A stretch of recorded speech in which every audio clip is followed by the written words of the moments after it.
Price lord brothers, praise lord sisters. Brothers sisters, இன்னைக்கு ஆவியானவரோட துணையோட நம்ம எந்த காரியத்தை அறிந்து கொள்ள போகிறோம் என்று சொல்லி கேட்கும்போது, காதுள்ளவன் கேட்க கடவன் அப்படின்னு சொல்லி வேத வசனங்கள்ல அநேக இடத்துல எழுதப்பட்டிருக்கு இல்லைங்களா?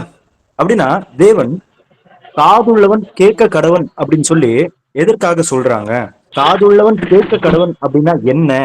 சரி, காது உள்ளவர்களாக நாம் கேட்டால் என்றால், கேட்கும் பொழுது அதனால் நாம் என்னெல்லாம் நன்மையை பெற்றுக்கொள்வோம்?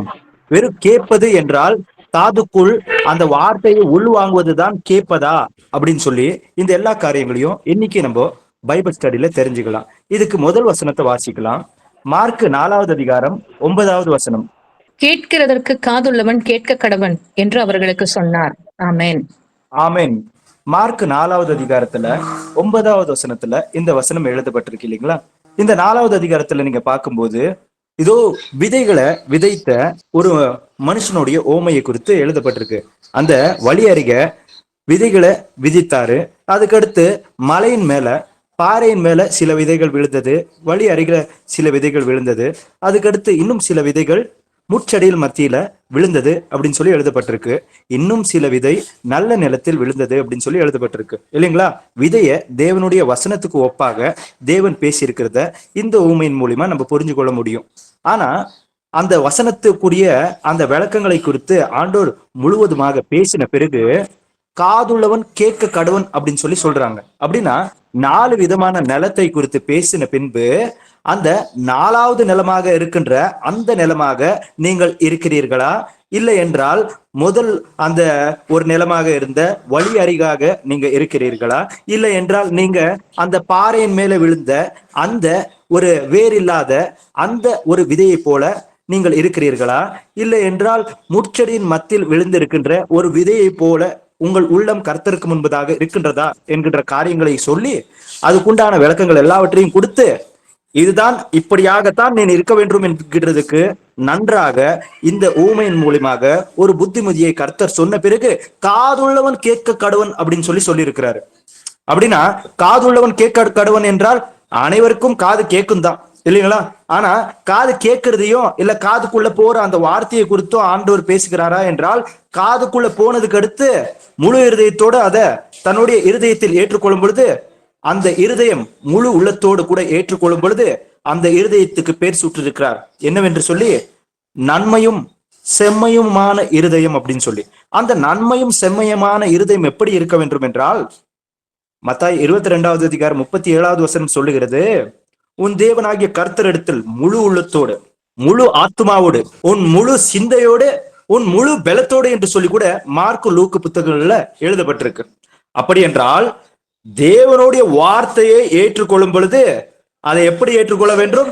அந்த வார்த்தைக்கு மாறாக என் மாம்சத்தில் வேற எந்த இந்த உலகத்துக்கு ஒத்த வேஷத்தை தரித்த எந்த சுபாவங்கள் இருந்தாலும் அப்படிப்பட்ட எல்லாவற்றையும் முற்றுமாக நான் விலக்கி என்னை நானே என் சுயத்தை வெறுத்து இதோ என் சிலுவையை நான் சுமந்து கொள்ள, அந்த வார்த்தையை ஏற்றுக்கொள்ள நான் ஆயத்தப்பட வேண்டும் என்கிறதைத்தான் காதுள்ளவன் கேட்க கடவன் என்று. கேட்பது என்றால் கை கொண்டு நடப்பது அப்படின்ற காரியத்தை தான் ஆண்டவர் சொல்றாரு. ஏன் கை கொண்டு நடக்கணும்? காதுல கேட்டு அதுக்கடுத்து கை கொண்டு நடக்கும் பொழுது அதனால் என்ன விசேஷம், என்ன லாபம் நமக்கு கிடைக்கும் என்கின்றதையும் நாம் தேவனுடைய வசனத்தின் மூலியமாக புரிந்து கொள்ளலாம். லூக்கா 8வது அதிகாரம் 16லிருந்து 18. லூக்கா 8வது அதிகாரம் 16லிருந்து 18. ஒருவனும் விளக்கை கொளுத்தி அதை ஒரு பாத்திரத்தினாலே மூடவும் மாட்டான், கட்டிலின் கீழே வைக்கவும் மாட்டான். உள்ளே பிரவேசிக்கிறவர்கள் அதன் வெளிச்சத்தை காணும்படிக்கு அதை விளக்கு தண்டின் மேல் வைப்பான். வெளியரங்கமாகாத ரகசியமும் இல்லை, அறியப்பட்டு வெளிக்கு வராத மறைபொருளும் இல்லை. ஆதலால் நீங்கள் கேட்கிற விதத்தை குறித்து கவனியுங்கள். உள்ளவன் எவனோ அவனுக்கு கொடுக்கப்படும், இல்லாதவன் எவனோ அவன் தனக்கு உண்டென்று நினைக்கிறதும் அவனிடத்திலிருந்து எடுத்துக் கொள்ளப்படும் என்றார். ஆமென். தேவனுடைய வசனத்தில் கவனித்து பார்க்கும் பொழுது நீங்க கேட்கிற விதத்தை குறித்து கவனியுங்கள் அப்படின்னு சொல்லி எழுதப்பட்டிருக்கு.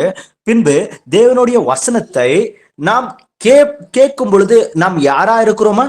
விளக்கை கொளுத்தி அதை ஒரு பாத்திரத்தினால் மூடி வைக்க மாட்டார்கள், கட்டிலின் கீழையும் வைக்க மாட்டார்கள்.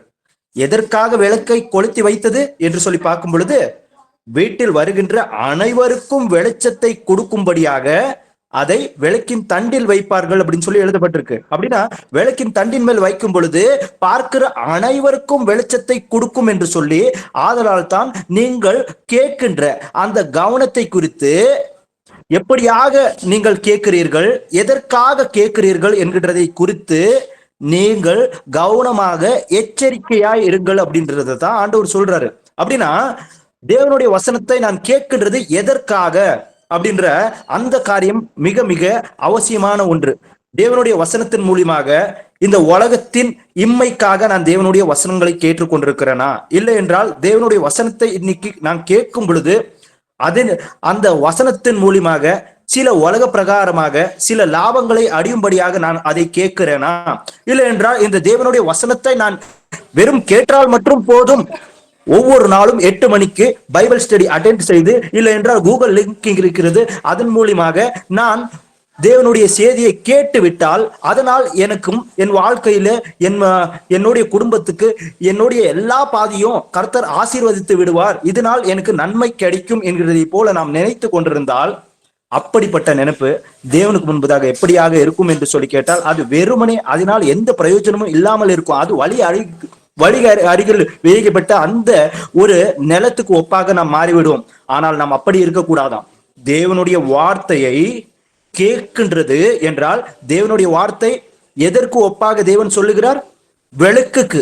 விளக்கு என்றால் சங்கீதம் 119வது அதிகாரத்தில் எழுதப்பட்டிருக்கின்றது, தேவனுடைய வார்த்தை, தேவனுடைய வசனம் நம்மளுடைய பாதைக்கு வெளிச்சம், நம்மளுடைய கால்களுக்கு தீபம் அப்படின்னு சொல்லி.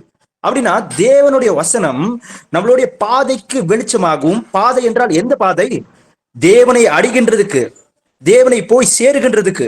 இந்த இருளான இந்த பாவம் நிறைந்த இந்த உலகத்திலிருந்து இதோ நாம் நம்மை காத்து கொள்ள தேவன் நமக்கு கொடுத்திருக்கின்ற அவருடைய ஜீவன் அது. ஆதலால் தான் அந்த வசனத்துக்குள் ஜீவன் இருந்தது என்று சொல்லி கூட யோவான் 1 அதிகாரத்தில் எழுதப்பட்டிருக்கின்றது. அப்படி என்றால் அப்படிப்பட்ட அந்த வார்த்தையை நாம் ஏற்றுக்கொண்டு நடக்கும் பொழுது, அதை அதன்படியாக நம்மளுடைய நடக்கையை மாற்றிக்கொள்ளும் பொழுது, அதன்படியாக அந்த வார்த்தையில் கர்த்தர் என்னிடத்தில் எதிர்பார்க்கின்ற அவருடைய குணாதிசயமாகிய அந்த சுபாவத்தை நம் மூலியமாக நாம் பிரதிபலிக்கும் பொழுது அது அநேகர்களுக்கு வெளிச்சத்தை கொடுக்கின்றதை போல, இதனால் நன்மைகள் என்னவெல்லாம் ஒரு மனுஷனுக்கு அவனுடைய வாழ்க்கையில் கிடைக்கும் என்கிறதுக்கு ஒரு திருஷ்டாந்தமாக நாம் இருந்து நாம் அநேகர்களுக்கு வெளிச்சத்தை கொடுக்கின்ற பிள்ளைகளாக இருப்போம். அதனால் தான் வார்த்தையை வெறும் கேட்டு விட்டால், அதை நாம் மறந்து விட்டால், இல்லை என்றால் கேட்பதனால் எந்த நன்மையும் இல்லை, அதை ஒரு பாத்திரத்தினால் மூடி வைத்தது போல இருதயத்தில் வைத்துக் கொள்கின்றதுனால எந்த லாபமும் எந்த பயனும் நமக்கு இல்லை. ஆனா அந்த வார்த்தையை கேட்கும் பொழுது அதன்படி நாம் முழு உள்ளத்தோடு கூட அதை ஏற்றுக்கொண்டு அதுக்கு விரோதமாக இருக்கின்ற எல்லா விதமான பாரங்களையும் எல்லா விதமான இந்த உலகத்தின் அழுக்குகளையும் முற்றிலுமா நாம் வெறுத்து அதை முற்றிலுமா விட்டு நாம் அந்த வார்த்தையின் படியாக நம்மை மாற்றிக்கொள்ள நம்மை முற்றிலுமாக ஒப்பு கொடுக்கும் பொழுது நாம் நிச்சயமாக இந்த உலகத்தில் எல்லா மனுஷர்களுக்கும், முக்கியமாக வீட்டில் அப்படின்னு சொல்லி கூட எழுதப்பட்டிருக்கு பாருங்களேன். வீட்டில் அப்படின்னு சொல்லி பார்க்கும்போது மலை மேல் கட்டியிருக்கிற பட்டணம் மறைவுல இருக்காது அப்படின்னு சொல்லி எழுதப்பட்டிருக்கு மத்தாய் 5வது அதிகாரத்துல.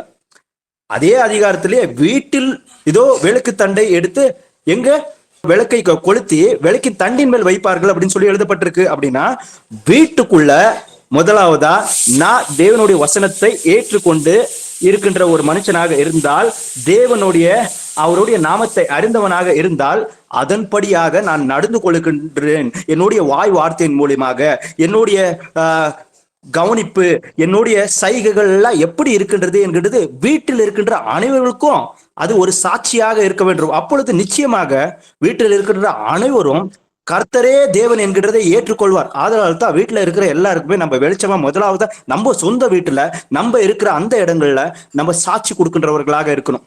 அதுக்கடுத்து நம்ம நிச்சயமா இங்க வீட்டுல கர்த்தரை ஏற்றுக்கொள்ளாத அந்த மக்களின் மத்தியில நம்ம சாட்சிகளாக இருந்தால் நிச்சயமாக வெளிவும் அப்படியாகத்தான் இருப்போம். ஒருவேளை வீட்டுல நான் தேவனுடைய வார்த்தையின்படி இல்ல, என் தனி அறையில நான் இல்ல, ஆனா வெளியில நான் அநேகர்களுக்கு சாட்சியா இருக்கிறது போல இருக்கிறேன் அப்படின்னு சொன்னா, எனக்கு தேவனுடைய வார்த்தையானது சொல்லுவது என்னவென்று சொன்னால், மாயக்காரனே அப்படின்னு சொல்லித்தான் பேர் சூட்டுவார். மாயக்காரர்களாக நாம் இருக்கக்கூடாது இல்லைங்களா? ஏனென்றால் ஏசப்பா இருதயத்தை நிறுத்தி பார்க்கின்ற தேவனாக இருக்கிறார். அடுத்த ஒரு வசனத்தை வாசிங்கள். மத்தேயு 11வது அதிகாரம் 15வது வசனம். கேட்கிறதற்கு காதுள்ளவன் கேட்க கடவன். ஆமென். ஆமென். இந்த இடத்துலயும் நீங்க பார்க்கும் பொழுது இந்த ஒரு வார்த்தையை தேவன் எப்பொழுது உச்சரித்தார் அப்படின்னு சொல்லி பார்க்கும் பொழுது, இந்த வார்த்தையை அவர் சொல்லும் பொழுது எந்த ஒரு சூழ்நிலையில் சொன்னார் அப்படின்னு சொல்லி பார்க்கும்போது, யோவான் ஸ்நானிகன் தான் வரவேண்டிய அந்த எலியா என்கின்ற அந்த தீர்க்கதாசியின் அந்த குணாதிசயம் உள்ள அந்த மனுஷன் மல்கியா புத்தகத்திலையும் ஏசியா புத்தகத்திலையும் பின்பு சங்கீதம் 68வது அதிகாரம் 5வது வசனங்களையும் எழுதப்பட்டிருக்கின்ற அந்த வேத வசனத்தின் படியாக அந்த தீர்க்கதரிசனத்தின் நிறைவேறுதல் இந்த மனுஷன் தான் இந்த ஸ்நானிகனாகிய யோவானுக்குள்ள தான் நிறைவேறினது என்று சொல்லி கர்த்தர் சொன்ன பிறகு அநேகர் அவன் வழியாக தேவன் பேசின அந்த வார்த்தைகளை கேட்காமல் மறுதளித்து விட்டார்கள். தேவனே மனுஷ ரூபமாக மாம்ச சாயலில் வெளிப்பட்ட அந்த நாட்களில் அவர் வந்து அநேகர்களுக்கு தன்னை குறித்து அறிவித்துக் கொள்ளும் பொழுது, நான் தான் அது என்கின்றதை தன்னுடைய வார்த்தைகள் மூலமாக வெளிப்படுத்திக் கொள்ளும் பொழுதும் அநேக மனிதர்கள் தேவனை அங்கீகரிக்காமல் போகும் பொழுதுதான் தேவர் சொன்னார் என்னவென்று சொல்லி, இதோ இப்பொழுது இந்த காலத்தில் இருக்கின்ற இந்த ஜனங்களை எதற்கு நான் ஒப்பிடுவேன் என்று சொல்லி பார்த்து, இதோ வழி அருகில தன்னுடைய சிநேகிதர்களோடு கூட அமர்ந்திருந்து கோலலூதுகின்ற ஒரு வாலிபனுக்கு ஒப்பிடுவேன் அப்படின்னு சொல்லி ஏசப்பா சொல்றாரு. அப்படி சொன்னதுக்கு அடுத்துதான் ஆண்டவர் சொல்றாரு, நான் சொன்னது எல்லாமே உண்மைதாப்பா, இதோ ஆனா நீங்க ஏற்றுக்கொள்ள மனதா இருந்தால் நீங்க ஏற்றுக்கொள்ளுங்கள், காதுள்ளவன் கேட்க கடவன். நான் சொன்னது உண்மைதான், அது உண்மை அப்படின்றத நீங்க விசுவாசிச்சா அதை ஏற்றுக்கங்க அப்படின்னு சொல்லி சொல்றாரு. விசுவாசிச்சா தீரணும். ஏன் விசுவாசிக்கணும் அப்படின்னு சொல்லி கேட்டீங்கன்னா, அவர் தேவாதி தேவன் இல்லைங்களா, ராஜாதி ராஜா இல்லைங்களா? லூக்கா 1வது அதிகாரம் 37வது வசனத்தை வாசிங்க. தேவனாலே கூடாத காரியம் ஒன்றுமில்லை என்றான். ஆமென். பாருங்களே, மரியாள் கிட்ட ஏசப்பா தன்னுடைய தூதனாகிய கேப்ரியலை அனுப்பி வைக்கும் பொழுது அந்த கன்னிகையின் வயிற்றுல இதோ அவரே மனுஷகுமாரனாகிய தேவன் கர்த்தர் மாம்சத்துல வெளிப்படுகின்ற அந்த ரகசியத்தை குறித்து அவளிடத்தில் பேசும் பொழுது, ஏசையா தீர்க்க தரிசனம் அவளுக்குள்ள தான் நிறைவேறுகின்றது என்கிறதை சொல்லும் பொழுது அவள் அதை கேட்டு விசுவாசித்து நான் கர்த்தருடைய அடிமை என்று சொல்லி தன்னை ஒப்பு கொடுத்தாள் மரியாள் இல்லைங்களா? ஒப்பு கொடுத்த நேரத்திலேயே இதோ கேப்ரியேல் மரியாளுக்கு இப்படியாக சொன்னார் என்னவென்று சொல்லி, தேவனால சொல்லப்பட்ட தேவனால் வந்த எந்த வார்த்தைகள் ஆகற்றும் அது வெறுமையாக பழிக்காமல் அது அப்படியாகவே வெறுமையாக பின் திரும்பாது அப்படின்னு சொல்லி.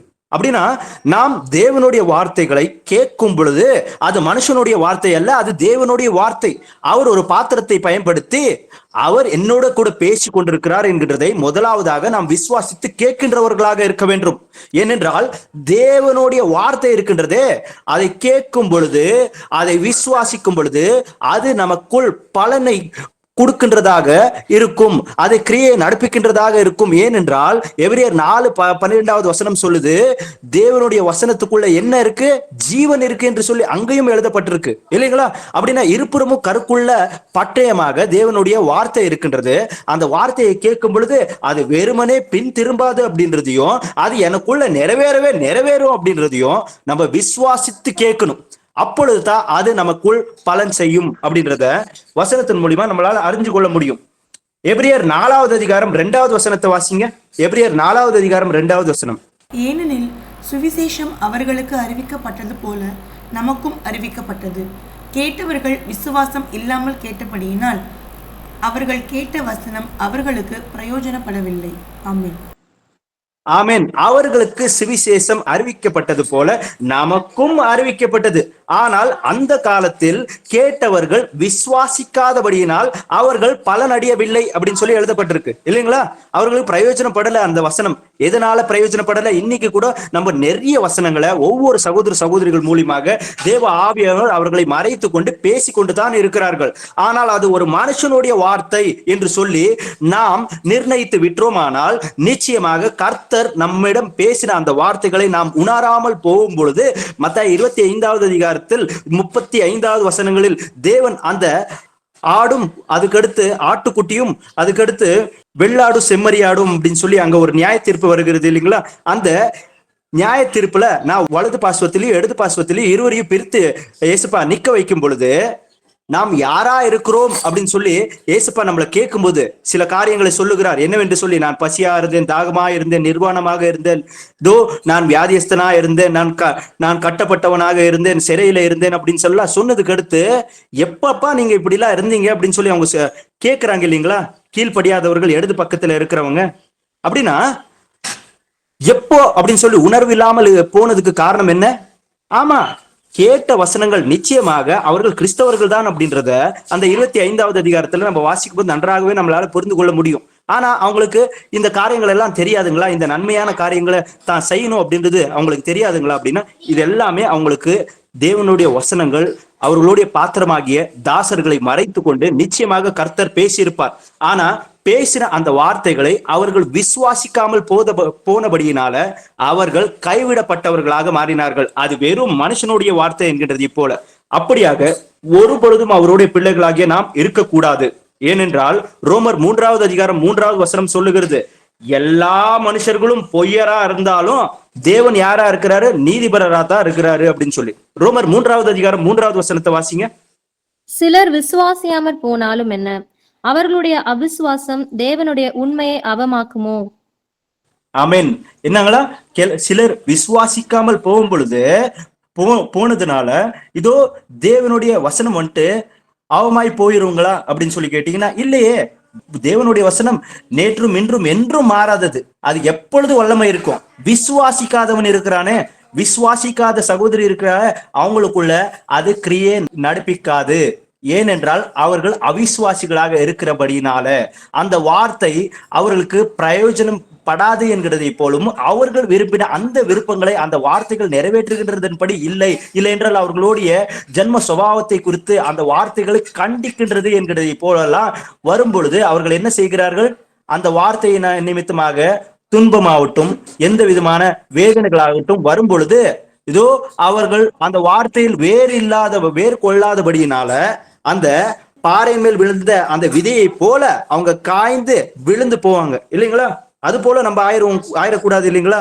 ஆனா நாம் கேட்கின்ற அந்த வார்த்தைக்குள்ள நம்ம எப்படி இருக்கணும்?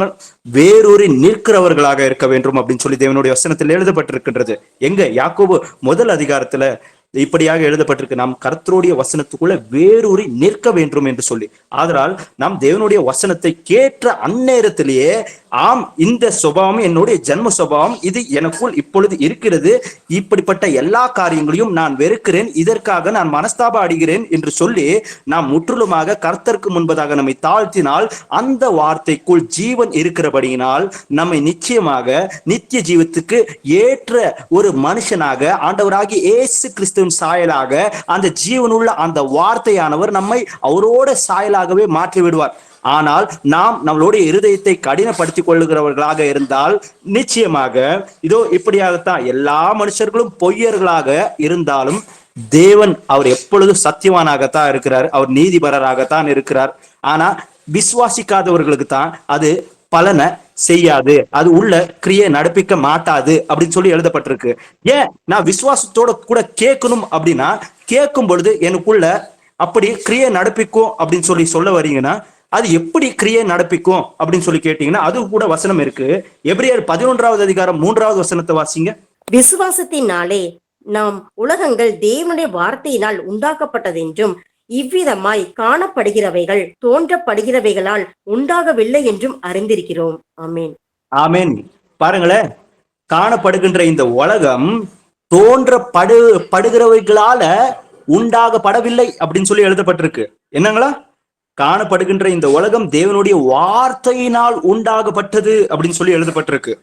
தோன்றப்படாத, நம்மளுடைய கண்கள்னால நாம் பார்க்க இயலாத, நம்மளுடைய இருதயத்தினால் உணர முடிகின்ற அவருடைய வார்த்தையினால இந்த சகலமும் நாம் பார்க்கின்ற காணப்படுகிறவர்களும் காணப்படாதவர்களும் ஆகிய சகலமும் அந்த வார்த்தையானவராகிய ஆண்டவராகிய இயேசு கிறிஸ்துவின் மூலியமாக அது உண்டாக்கப்பட்டது அப்படின்னு சொல்லி வசனத்துல எழுதப்பட்டிருக்கு.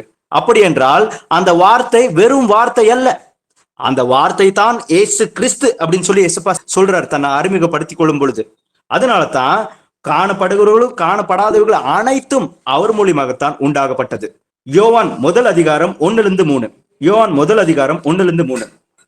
ஆதியிலே வார்த்தை இருந்தது, அந்த வார்த்தை தேவனிடத்தில் இருந்தது, அந்த வார்த்தை தேவனாயிருந்தது. அவர் ஆதியிலே தேவனோடு இருந்தார்.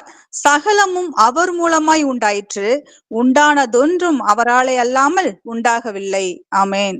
ஆமென். ஆதியிலே வார்த்தையானவர் இருந்தார் இல்லைங்களா? அந்த வார்த்தையானவர் தான் தேவனா இருந்தார். சகலமும் அவரால் தான் உண்டானது அப்படின்னு சொல்லி வசனத்துல எழுதப்பட்டிருக்கு. எப்படியாக உண்டானது? வெளிச்சம் உண்டாவதாக என்று சொல்லி சொல்லும் பொழுது அப்படியாக வெளிச்சம் உண்டாயிற்று அப்படின்னு சொல்லி எழுதப்பட்டிருக்கு இல்லைங்களா? அப்படின்னா தேவனுடைய வார்த்தை, அதை விசுவாசித்து நாம் கேட்கும் பொழுது அந்த வார்த்தையாகிய அந்த தேவன், ஆண்டவராகிய இயேசு கிறிஸ்து நமக்குள் கிரியை நடப்பிக்கின்ற தேவனாக இருக்கிறார் அப்படின்றதுக்கு ஒரு நல்ல எடுத்துக்காட்டான வசனமாக இருக்கின்றது. அதனால தான் ஒரு சகோதர மூலியமாக, ஒரு சகோதரி மூலியமாக, வேற யார் மூலியமாகவோ ஆகட்டும், தேவனுடைய வார்த்தைகளை நாம் கேட்கும் பொழுது அது வேறு மனுஷன் மூலியமாக பேசுகின்ற வேறு வார்த்தை என்கிறதை போல நாம் வெறுமனே வெளி தோற்றத்தின்படியாக நியாயம் தீர்ப்பு செய்து கொள்ளுகின்றவர்களை போல நாம் அந்த வசனத்தை அசட்டை செய்து விட்டால், நான் பேசினேனே நீ கேட்கவில்லையா என்று சொல்லி எப்படி மத்தாய் 25வது அதிகாரத்துல அந்த நியாய தீர்ப்பு நாட்கள்ல கேட்டாரோ அது போலத்தான் நான் பேசினேன், ஆனா ஏன் கேட்கவில்லை? இல்ல அவர் பேசினார், ஆதலால் தான் நான் கேட்கவில்லை. இவர் பேசியிருந்தால் நான் கேட்டிருப்பேன் என்கிறதை போல என்னுடைய மனநிலைமை கர்த்தருக்கு முன்பதாக இருக்கின்றதா இல்லைங்களா? நம்மளுக்கு பைபிள்ல எந்த புத்தகம் ரொம்ப அதிகமா பிடிக்கும் அப்படின்னு சொல்லி கேட்டோம்னா, இல்ல எனக்கு வந்துட்டு இந்த புத்தகம் தான் பிடிக்கும் அப்படின்னு சொல்லி ஒரே ஒரு புத்தகத்தை பிடிச்சா என்னன்னு சொல்லி சொல்லுவோம். இல்ல அது ஒரு மூடுத்தனமா இருக்கும்.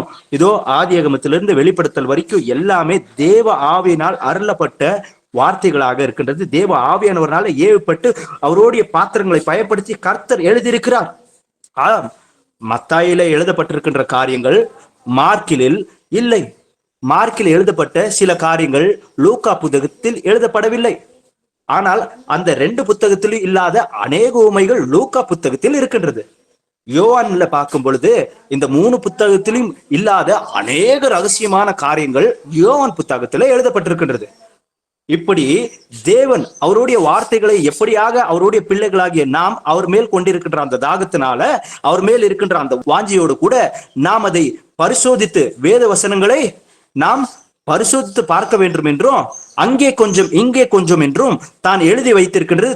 தன்மேல் அன்பை வைத்திருக்கின்ற அந்த பிள்ளைகள் அவருடைய ஒரு வார்த்தைக்கு தன் மதிப்பு கொடுக்கின்றதுபடியினால கர்த்தர் அந்த இடத்தில் இப்படியாக சொல்லியிருக்கிறாரே, இந்த இடத்தில் இப்படியாக பேச மாட்டாரே, பொய் சொல்ல அவர் மனுபுத்திரன் அல்லவே, ஆதலால் நிச்சயமாக அவர் இந்த காரியத்தை தான் சொல்ல வருகிறார் என்கிறதை நாம் 4 புத்தகத்தையும் அப்படியாகவே ஜோடித்து வாசிக்கும் பொழுது அந்த வார்த்தையின் மகத்துவத்தையும் கர்த்தர் என்ன சொல்ல வருகின்றார் என்கிறதையும் நாம் புரிந்து கொள்ள முடியும்.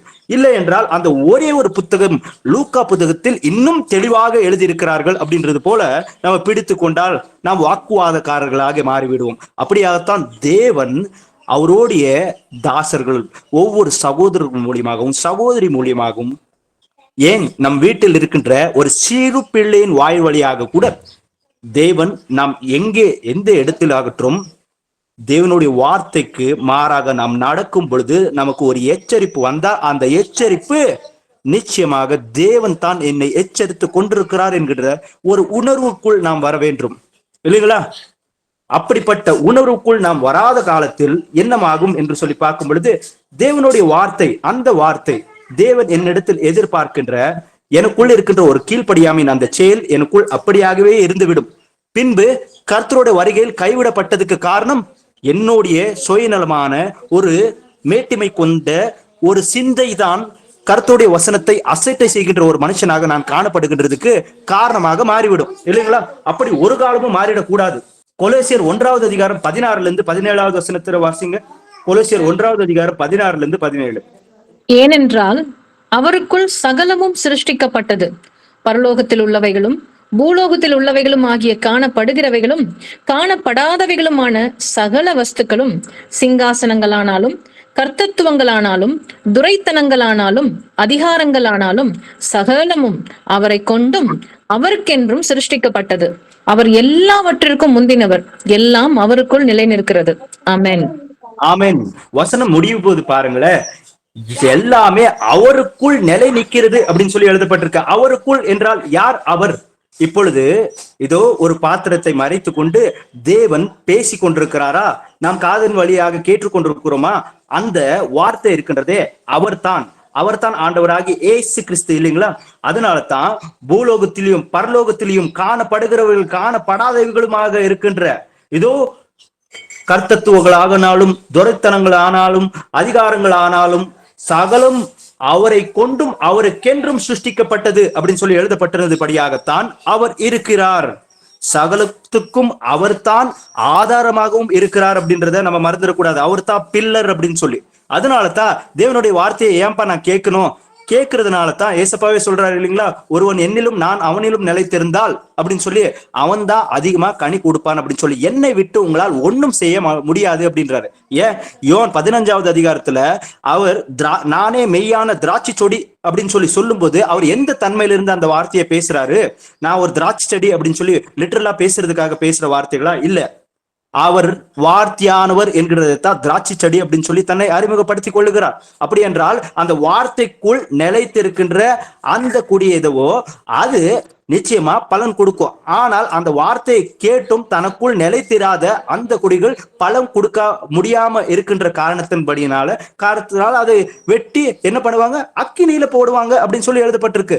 அது போல நம்ம ஆயிடக்கூடாது. தேவனுடைய வசனத்தை கேட்கும் பொழுது அவர் என் ஆண்டவராகி ஏசு கிறிஸ்து அவர் தான் என்னிடத்தில் பேசிக் கொண்டிருக்கிறார் என்கிறதை உணர்ந்து அதை ஏற்றுக்கொள்ள வேண்டும். ஏற்றுக்கொள்ளும் பொழுது என்னுடைய ரட்சிப்புக்கு ஆதாரமாக அவர் இருப்பார்.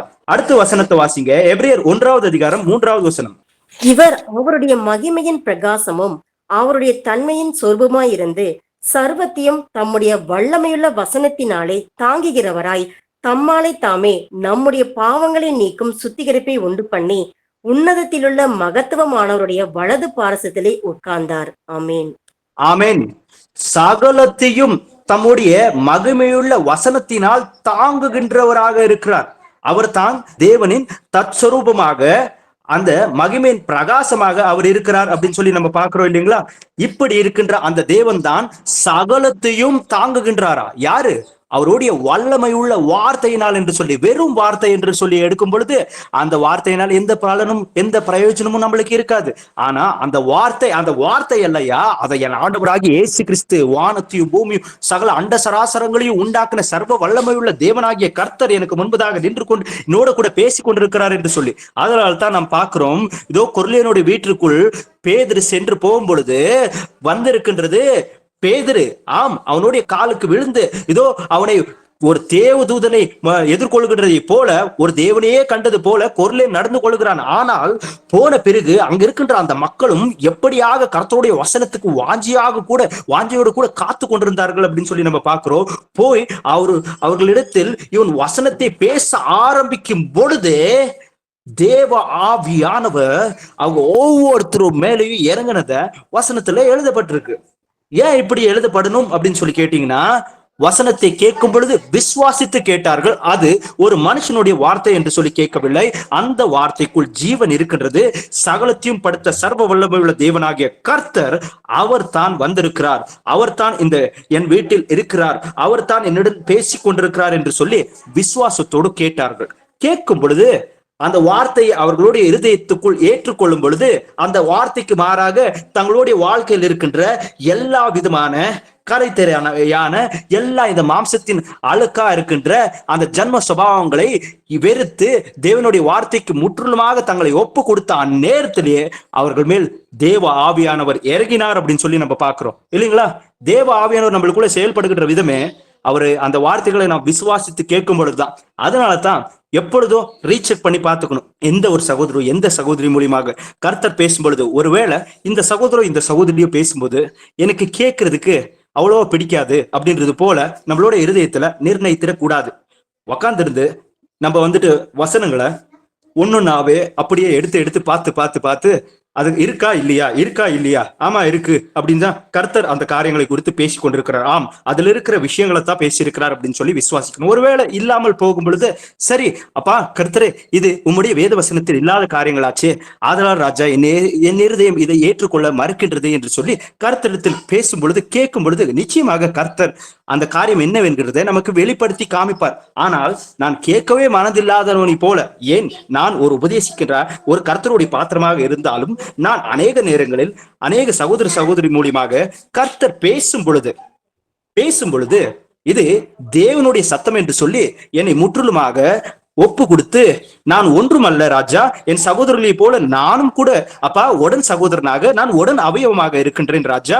அப்பா என்னை பயன்படுத்தும் பொழுது அந்த நேரத்தில் யாரை பயன்படுத்த வேண்டும் என்று சொல்லி நீர் விரும்புகிறீரோ அதன்படியாக அந்நேரத்தில் என்னை ஒரு பாத்திரமாக நீர் பயன்படுத்தினீர். இப்பொழுது இந்த என் சகோதரனை பாத்திரமாக நீர் பயன்படுத்தி கொண்டிருக்கிறீர். நீர் தான் என் சகோதரன் மூலியமாக பேசிக் கொண்டிருக்கிறீர், என் சகோதரி மூலியமாக பேசிக் கொண்டிருக்கிறீர். இந்த வார்த்தை என் காதில் விழும்படியாக செய்தீர் என்கிறதை உணர்வோடு கூட கேட்பேன். ஒருவேளை அதை கேட்க இருதயம் மறக்கும் பொழுது எனக்கு நிச்சயமாக இருதயத்துக்குள் ஒரு ஆழ இருதயத்துல எனக்குள்ள ஒரு துக்கம் உண்டாகும்.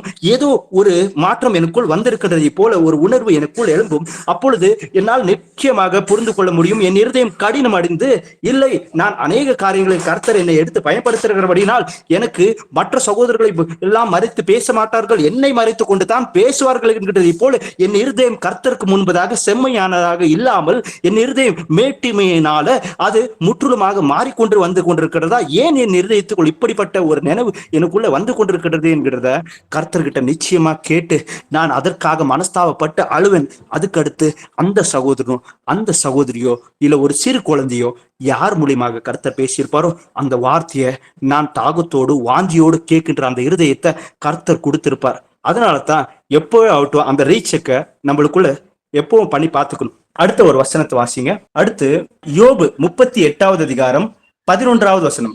இம்மட்டும் வா, மிஞ்சி வராதே, உன் அலைகளின் பெருமை இங்கே அடங்க கடவது என்று நான் சொல்லுகிற போதும் நீ எங்கே இருந்தாய்? ஆமென். பாருங்களேன், தேவனுடைய வசனத்துல கவனிச்சு பார்க்கும்போது யோபு புத்தகத்துல ஆண்டவர் யோபு எப்படிப்பட்ட நீதிமான், கர்த்தரை குறித்து எப்படிப்பட்ட ஒரு அறிதல் அவனுக்குள் இருந்தது என்கிறதை கர்த்தரை சொல்லுகிறார் இல்லைங்களா? அவனை போல நீதிமானும் உத்தமமான ஒரு மனுஷன் இதோ கர்த்தருக்கு பயந்து பாவத்தை வெறுக்கின்ற அப்படிப்பட்ட ஒரு சன்மார்க்கமான அந்த மனுஷனை போல ஒரு மனுஷனும் இந்த பூமியில் எங்கேயும் நான் காணேன், அவனை போல யாருமே இல்லை என்று சொல்லி கர்த்தரை பிசாசுக்கு முன்பதாக சாட்சி கொடுத்தார். அப்படிப்பட்ட யோபுக்கு முன்பதாகவே இதோ நான் பேசுவேன், இதோ நீ கேளும் என்று சொல்லி நீ பதில் கொடு, நான் உன்னை கேள்வி கேட்கிற, நீ பதில் கொடுப்பா அப்படின்னு சொல்லி அவங்ககிட்ட பேச ஆரம்பிக்கும் பொழுது சொல்லுகிறார், இதோ அந்த கடலுடைய அந்த அலைகளுக்கு, இதோ உன்னுடைய அலைகளின் பெருமைக்கு இதே எல்லையாக இருக்கட்டும் என்று சொல்லி மணலை எல்லையாக குறித்து இதை தாண்டி நீ மிஞ்சி வரக்கூடாது, உன்னுடைய அலைகளின் பெருமைக்கு இதுதான் எல்லை என்று சொல்லி ஒரே ஒரு வார்த்தை உச்சரிப்பு மட்டும்தான்.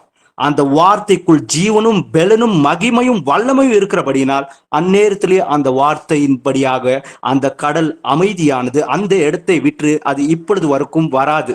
ஒருவேளை ஒரு காலத்திலேயோ ஒரு சூழ்நிலைகளையோ வந்திருந்தால் நிச்சயமாக அந்த அவர் சிருஷ்டித்த அந்த சிருஷ்டியை மனுஷர்களுக்கு ஆசீர்வாதமாக கொடுத்தது ஒரு சாபமாக, ஒரு கோவத்தை போல அதை கர்த்தர் எடுத்து பயன்படுத்துகின்ற அந்த சூழ்நிலைகள் எந்த காலத்தில் என்று சொல்லி நாம் அறிவோம். மனுஷர்கள் தேவனுக்கு விரோதமாக பாவங்களை செய்யும் பொழுதுதான் அந்த சிருஷ்டியே அந்த தேவனுடைய கோபத்தை அவருடைய சிருஷ்டியின் மூலியமாக அவர் எடுத்து பயன்படுத்தி தண்டிப்பார் இல்லைங்களா? காட்டு விலங்குகள் மூலியமாக, மழையின் மூலியமாக, இதோ சமுத்திரத்தையே சுனாமி என்கின்ற ஒரு பெரிய ராட்சச அலைகளின் மூலியமாக மனுஷர்களை சங்கரித்த அநேக காரியங்களை நம்மளால அறிந்து கொள்ள முடியும் இல்லைங்களா? அப்படின்னா பாருங்களேன், தேவனுடைய வசனத்துக்கு, தேவனுடைய வார்த்தைக்கு எவ்வளவு வல்லமை இருக்கின்றது அப்படின்றத. மத்தாய் 8வது அதிகாரம் 26 27. அதற்கு அவர், அற்ப விசுவாசிகளே, ஏன் பயப்படுகிறீர்கள் என்று சொல்லி எழுந்து காற்றையும் கடலையும் அதட்டினார். உடனே மிகுந்த அமைதல் உண்டாயிற்று. அந்த மனுஷர்கள் ஆச்சரியப்பட்டு, இவர் எப்படிப்பட்டவரோ, காற்றும் கடலும் இவருக்கு கீழ்ப்படுகிறதே என்றார்கள். ஆமென். ஆமென். பாருங்களேன், அவர் மாம்ச சாயல்ல வெளிப்பட்ட அந்த நாட்கள்ல சீஷர்களோடு அந்த படகில் சென்று கொண்டிருக்கும் பொழுது அந்த இடத்தில் இதோ அலையும் ஒரு பெரிய ஒரு புயலும் வரும் பொழுது என்ன செய்கிறாரா? அந்த அலைகளையும் புயலையும் பார்த்து இதோ அமைதியா இரு அப்படின்னு சொல்லி சொன்ன அந்நேரத்திலேயே அது முற்றிலுமாக அமைதியானது அப்படின்னு சொல்லி எழுதப்பட்டிருக்கும். அப்படின்னா அப்பொழுது அந்த மனுஷர்கள் எல்லாருமே சொல்றாங்க, அப்பா காற்றும் கடலும் இவர் சொல்லுகின்றதன்படியாக கேட்கிறதே அப்படின்னு சொல்லி. அப்படின்னா அவருடைய வார்த்தைக்கு இருக்கின்ற அந்த வல்லமை பாருங்களேன், வல்லமை பொருந்தின அந்த வார்த்தையில தேவனுடைய வசனத்துக்குள்ள முற்றிலுமாக அந்த ஒரு பலன் இருக்கிறது அப்படின்னு சொல்லி. அதனால தான் அதை ஏற்றுக்கொள்ளும் பொழுது ஆண்டவராகி இயேசு கிறிஸ்துவே நம்ம ஏற்றுக்கொண்டது போல, அதனால தான் ஆண்டவர் சொல்றாரு, எனக்குள் நிலைத்து நிற்கிறீர் அப்படின்னு சொல்லி. ஒருவன் என்னிலும் நான் அவனிலும் நிலைத்திருந்தால் அப்படின்றாரு இல்லைங்களா? அப்படின்னா அவரே நமக்குள் நிலைத்திருக்கிறது என்றால் அந்த வார்த்தையை ஏற்றுக்கொள்வது தான். அந்த வார்த்தையை விட்டு நான் அதிகமாக ஜபிப்பேன், ஜபிக்கின்றது நன்மை தான், நல்ல காரியங்கள் தான். ஆனா தேவனுடைய வார்த்தையே ஏற்றுக்கொண்டு அவர் எந்த காரியங்கள் எல்லாம் என்னிடத்தில் விரும்புகிறாரோ, எந்த ஜன்ம சுபாவங்கள் எல்லாம் நான் மாற்றிக்கொள்ள வேண்டும் என்று சொல்லி விரும்புகிறாரோ, அப்படியாக அவருடைய விருப்பத்துக்கு என்னை ஒப்பு கொடுக்கும் பொழுது, அவருடைய அன்புக்குள் நிலைத்திருக்கும் பொழுது நான் ஜபிக்கின்ற அந்த ஜபம், அந்த வார்த்தைக்கு ஏற்றுதன்படியாக ஜபிக்கின்ற ஒரு ஜபம் தேவனால் கேட்கப்பட்டு அதுக்கு பதில் கர்த்தரால் நிச்சயமாக நமக்கு கிடைக்கும். மத்தேயு 8வது அதிகாரம் 8வது வசனத்தை வாசிங்க. 100க்கு அதிபதி பிரதியுத்தரமாக, ஆண்டவரே, நீர் என் வீட்டுக்குள் பிரவேசிக்க நான் பாத்திரன் அல்ல. ஒரு வார்த்தை மாத்திரம் சொல்லும், அப்பொழுது என் வேலைக்காரன் சொஸ்தமாவான். ஆமேன். ஆமேன். 100க்கு அதிபதி பாருங்களேன், ஆண்டவராகிய இயேசு கிறிஸ்து அவனுடைய வேலைக்காரனுக்கு சொஸ்தம் இல்லை என்று சொல்லி, அவன் கேமமா இல்லை என்று சொல்லி அறிந்து அந்த இடத்துக்கு சென்று போய் அவனை சுகமாக்குன்றதுக்காக போகும் பொழுது, அந்த 100க்கு அதிபதி என்னவென்று சொல்லி அவனுடைய அந்த வேலைக்காரர்களை அனுப்பி கர்த்தர்கிட்ட என்னவென்று சொல்லி சொல்லுகிறான் என்று சொல்லி பார்க்கும் பொழுது, இதோ நீங்க என்னோட வீட்டுக்கு வருகிறதுக்கு நான் தகுதியானவன் என்று சொல்லி என்னை எண்ணிக்கொள்ளவில்லை அப்படின்னு சொல்லி லூக்கா புத்தகத்துல 7வது அதிகாரத்துல இருந்து நீங்க பார்க்கும்போது அந்த 100க்கு அதிபதி யாரு, அவர் எப்படிப்பட்ட ஒரு மனுஷன் அப்படின்றத நம்மளால புரிஞ்சு கொள்ள முடியும். ஏன் அப்படின்னு சொல்லி கேட்டீங்கன்னா, அவன் எப்படிப்பட்ட ஒரு வார்த்தையை பேசினான் என்கிறதை பாருங்களேன். ஆண்டவரே, நீங்க வருகின்ற அவசியம் இல்லை, நீங்க வந்து தொடுகின்ற அவசியமும் இல்லை, நீங்கள் ஒரு வார்த்தை சொன்னால் போதும், நிச்சயமாக என்னுடைய வேலைக்காரன் சொஸ்தமாவான் அப்படின்றத அவ்வளவு நிச்சயமா அவ்வளவு விசுவாசத்தோட கூட சொல்லுகிறான். ஏன் இவனுக்குள்ள இப்படியான ஒரு விசுவாசம் வந்தது அப்படின்னு சொல்லி பார்க்கும்போது, லூக்கா 7வது அதிகாரம் 4வது வசனத்திலிருந்து 5வது வசனத்திலிருந்து நீங்க கவனிச்சு பார்க்கும்போது, சில யூதர்களுடைய மூப்பர்கள் சில பேர் வந்து ஆண்டவராகிய இயேசு கிறிஸ்து கிட்ட, இப்படியா நம்மளுக்கு வேண்டியப்பட்ட ஒரு மனுஷன் இருக்கிறான், அந்த மனுஷனுடைய வீட்டுல அவனுடைய சேவகன் ஒருவன் இப்படியாக உடம்பு சரியில்லாம இப்படி கிடக்குறாங்க, அவங்கள நீங்க வந்து சொஸ்தமாக்கணும் அப்படின்னு சொல்லி கேட்கும்போது, ஏசப்பா வந்துட்டு வருகின்றதுக்கு போலாமா அப்படின்றது போல அவர் அப்படியே பார்த்துட்டு இருக்கும்போது, அப்போ இவங்க என்னன்னு சொல்லி சொல்லுவாங்க அப்படின்னா, இல்ல இந்த மனுஷன் நல்ல மனுஷன், எந்த அளவுக்கு நல்ல மனுஷன் அப்படின்னு சொல்லி கேட்டீங்கன்னா, எங்களுக்காக இந்த நம்மளுடைய ஜப ஆலைகள்லாம் இருக்கே, நம்ம வேத வசனங்களை ஆராய்ந்து பார்க்கின்ற அந்த சினகாக் அப்படின்ற அந்த ஜப ஆலை, அத நமக்காக கட்டி கொடுத்த மனுஷனும் அவன் தான் அப்படின்னா, தேவனுடைய வசனத்துக்கு எந்த அளவுக்கு மதிப்பு கொடுக்கின்ற ஒரு மனுஷன், அவனுக்கு ஏசாயா 42வது அதிகாரம் எல்லாம் நிச்சயமா தெரியாம இருந்திருக்கிறதுக்கு வாய்ப்பே கிடையாது.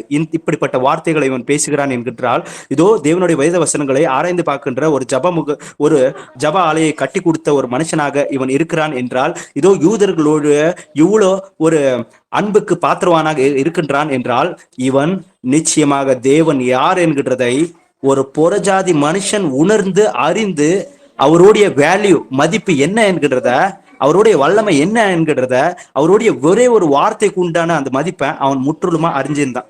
அப்படியாத்தான் அவருடைய பிள்ளைகளாகிய நாம் அறிஞ்சிருக்கணும். நம்ம வந்துட்டு ஏதோ அன்னைக்கு இருந்த அந்த காலகட்டத்துல இருந்த அந்த கீழ்ப்படியாத அந்த யூத மக்களை போல நம்ம இருந்துடக்கூடாது. நம்ம எப்படி இருக்கணுங்களா? ஏசப்பாவே சொல்றாரு, இப்படிப்பட்ட விசுவாசத்தை நான் இஸ்ரேல் ஜனங்களையும் காணவில்லை அப்படின்றாரு. இஸ்ரேல் ஜனங்களையும் காணவில்லையா? எவ்வளவு பெரிய ஆச்சரியமான ஒரு வார்த்தையை ஆண்டவர் சொல்லினார் அப்படின்றத பாருங்களேன். இப்படிப்பட்ட விசுவாசம் நம்மளுக்குள்ள இருக்கணும் அப்படின்றத ஆண்டவர் நம்ம கிட்ட எதிர்பார்க்கிறாரு. சரி, அதுக்கடுத்து இன்னொரு வசனத்தை வாசிங்க. மத்தேயு 10வது அதிகாரம் 40வது வசனம்.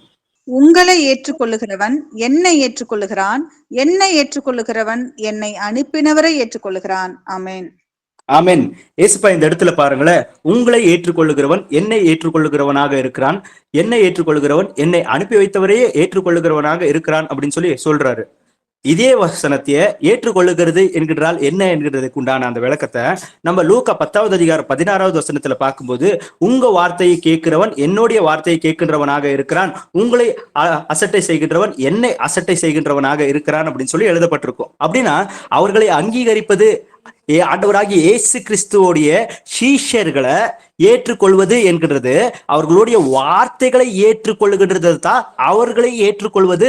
ஆண்டவராகிய இயேசு கிறிஸ்துவையே ஏற்றுக்கொள்வது, ஆண்டவராகிய இயேசு கிறிஸ்துவ பிதாவாகிய தேவனாகவே ஏற்றுக்கொள்ளுகிறதுக்கு ஒப்பாக தன்னுடைய சீஷருடைய வாயின் வழியாக தேவன் பேசுகின்ற அந்த வார்த்தையை ஏற்றுக்கொள்ளும் பொழுது ஆண்டவராகிய இயேசு கிறிஸ்துவையும் அவருடைய பிதாவை என்கின்ற அந்த தன்மையின் அந்த வல்லமையை அடைந்து இருக்கின்ற மனுஷர்களாக நாம இருப்போம். அதனால தான் தீர்க்கதரிசி என்று சொல்லி ஏற்றுக்கொள்கிறவனுக்கு தீர்க்கதரிசிக்கு கிடைக்கின்ற அந்த பலனை அவன் அடைவான் அப்படின்னு சொல்லி எழுதப்பட்டிருக்கு இல்லைங்களா?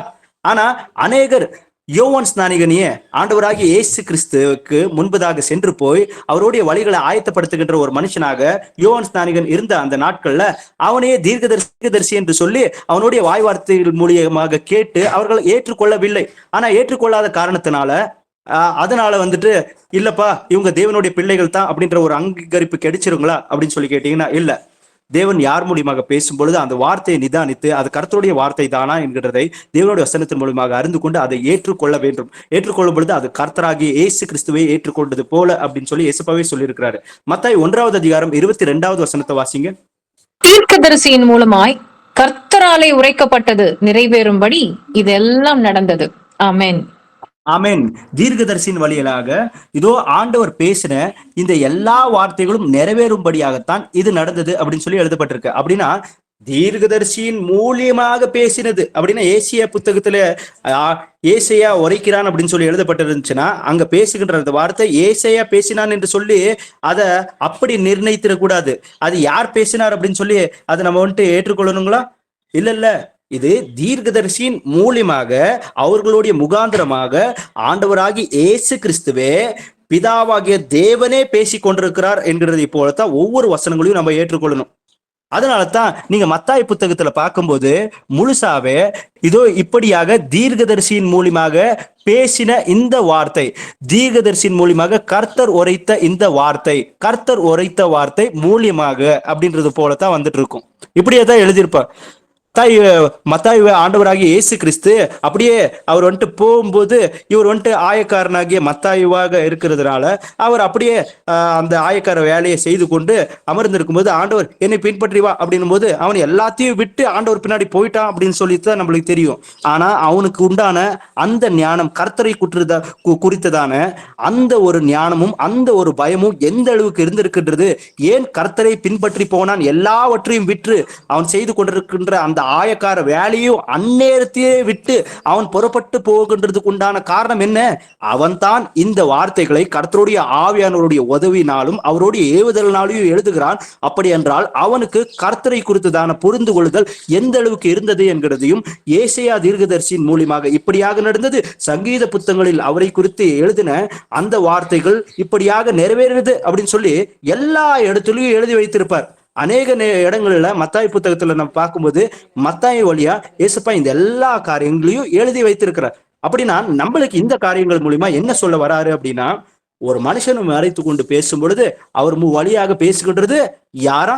ஆண்டவராக இயேசு கிறிஸ்து. அந்த மனுஷன் யாராக இருக்க வேண்டும்? முக்கியமாக ஆண்டவராக இயேசு கிறிஸ்து பிதா என்று சொல்லி ஏற்றுக்கொண்ட ஒரு சகோதரனாக சகோதரியாக அவர்கள் இருந்தால், ஆண்டவராக இயேசு கிறிஸ்து நாமத்தில் ஞானஸ்தானத்தை பெற்றவர்களாக இருந்தால், தேவனுடைய வசனத்தின் அடிப்படையாக அவர்களுடைய கிரியைகளும் அப்படியாகவே அது வெளிப்படுகின்றதாக இருந்தால், அவர்களுடைய கனிகள் மூலியமாக அவர்களை அறிந்து கொள்வீர்கள் அப்படின்னு சொல்லியிருக்கிறாங்க இல்லைங்களா? இந்த எல்லா காரியங்கள் மூலியமாக நாம் பகுத்தறிய முடியும் அப்படின்னு சொல்லி ஏசப்பா சொல்லியிருக்கிறார். அப்போ நம்மளால நிதானிக்க முடியும், ஆமா ஏசப்பா தான் பேசிட்டு இருக்கிறாரு அப்படின்னு சொல்லி. சரி, அடுத்த ஒரு வசனத்தை வாசிக்கலாம். மத்தாய் 11வது அதிகாரம் 7வது வசனத்தை வாசிங்க. அவர்கள் போன பின்பு இயேசு யோவானை குறித்து ஜனங்களுக்கு சொன்னது என்னவென்றால், எதை பார்க்க வனாந்தரத்திற்கு போனீர்கள்? காற்றினால் அசையும் நாணலையோ? ஆமேன். ஆமேன். பாருங்களேன், ஆண்டவராகிய இயேசு கிறிஸ்து அவர் தான் வரவேண்டிய மெசையா என்கின்றத, இதோ அவர் மெசையா இந்த காலத்துல தான் வெளிப்படுவார் என்கின்றத இஸ்ரேல் ஜனங்கள் அறிந்தவர்களாக அவருடைய முதல் வருகையை எதிர்பார்த்து கொண்டிருக்கிறவர்களாக இருந்தாங்க அப்படின்னு சொல்லி நம்ம எல்லாருக்குமே தெரியும். ஆனா எதிர்பார்த்து கொண்டிருந்த அந்த மக்கள் அதற்கு முன்பதாக எலியா வெளிப்படணும், மல்கியா புத்தகத்துல எழுதப்பட்டது போல இதோ எலியா வெளிப்படணுமே அப்படின்னு சொல்லி கூட எலியாக்காக எதிர்பார்த்து கொண்டிருந்தாங்க.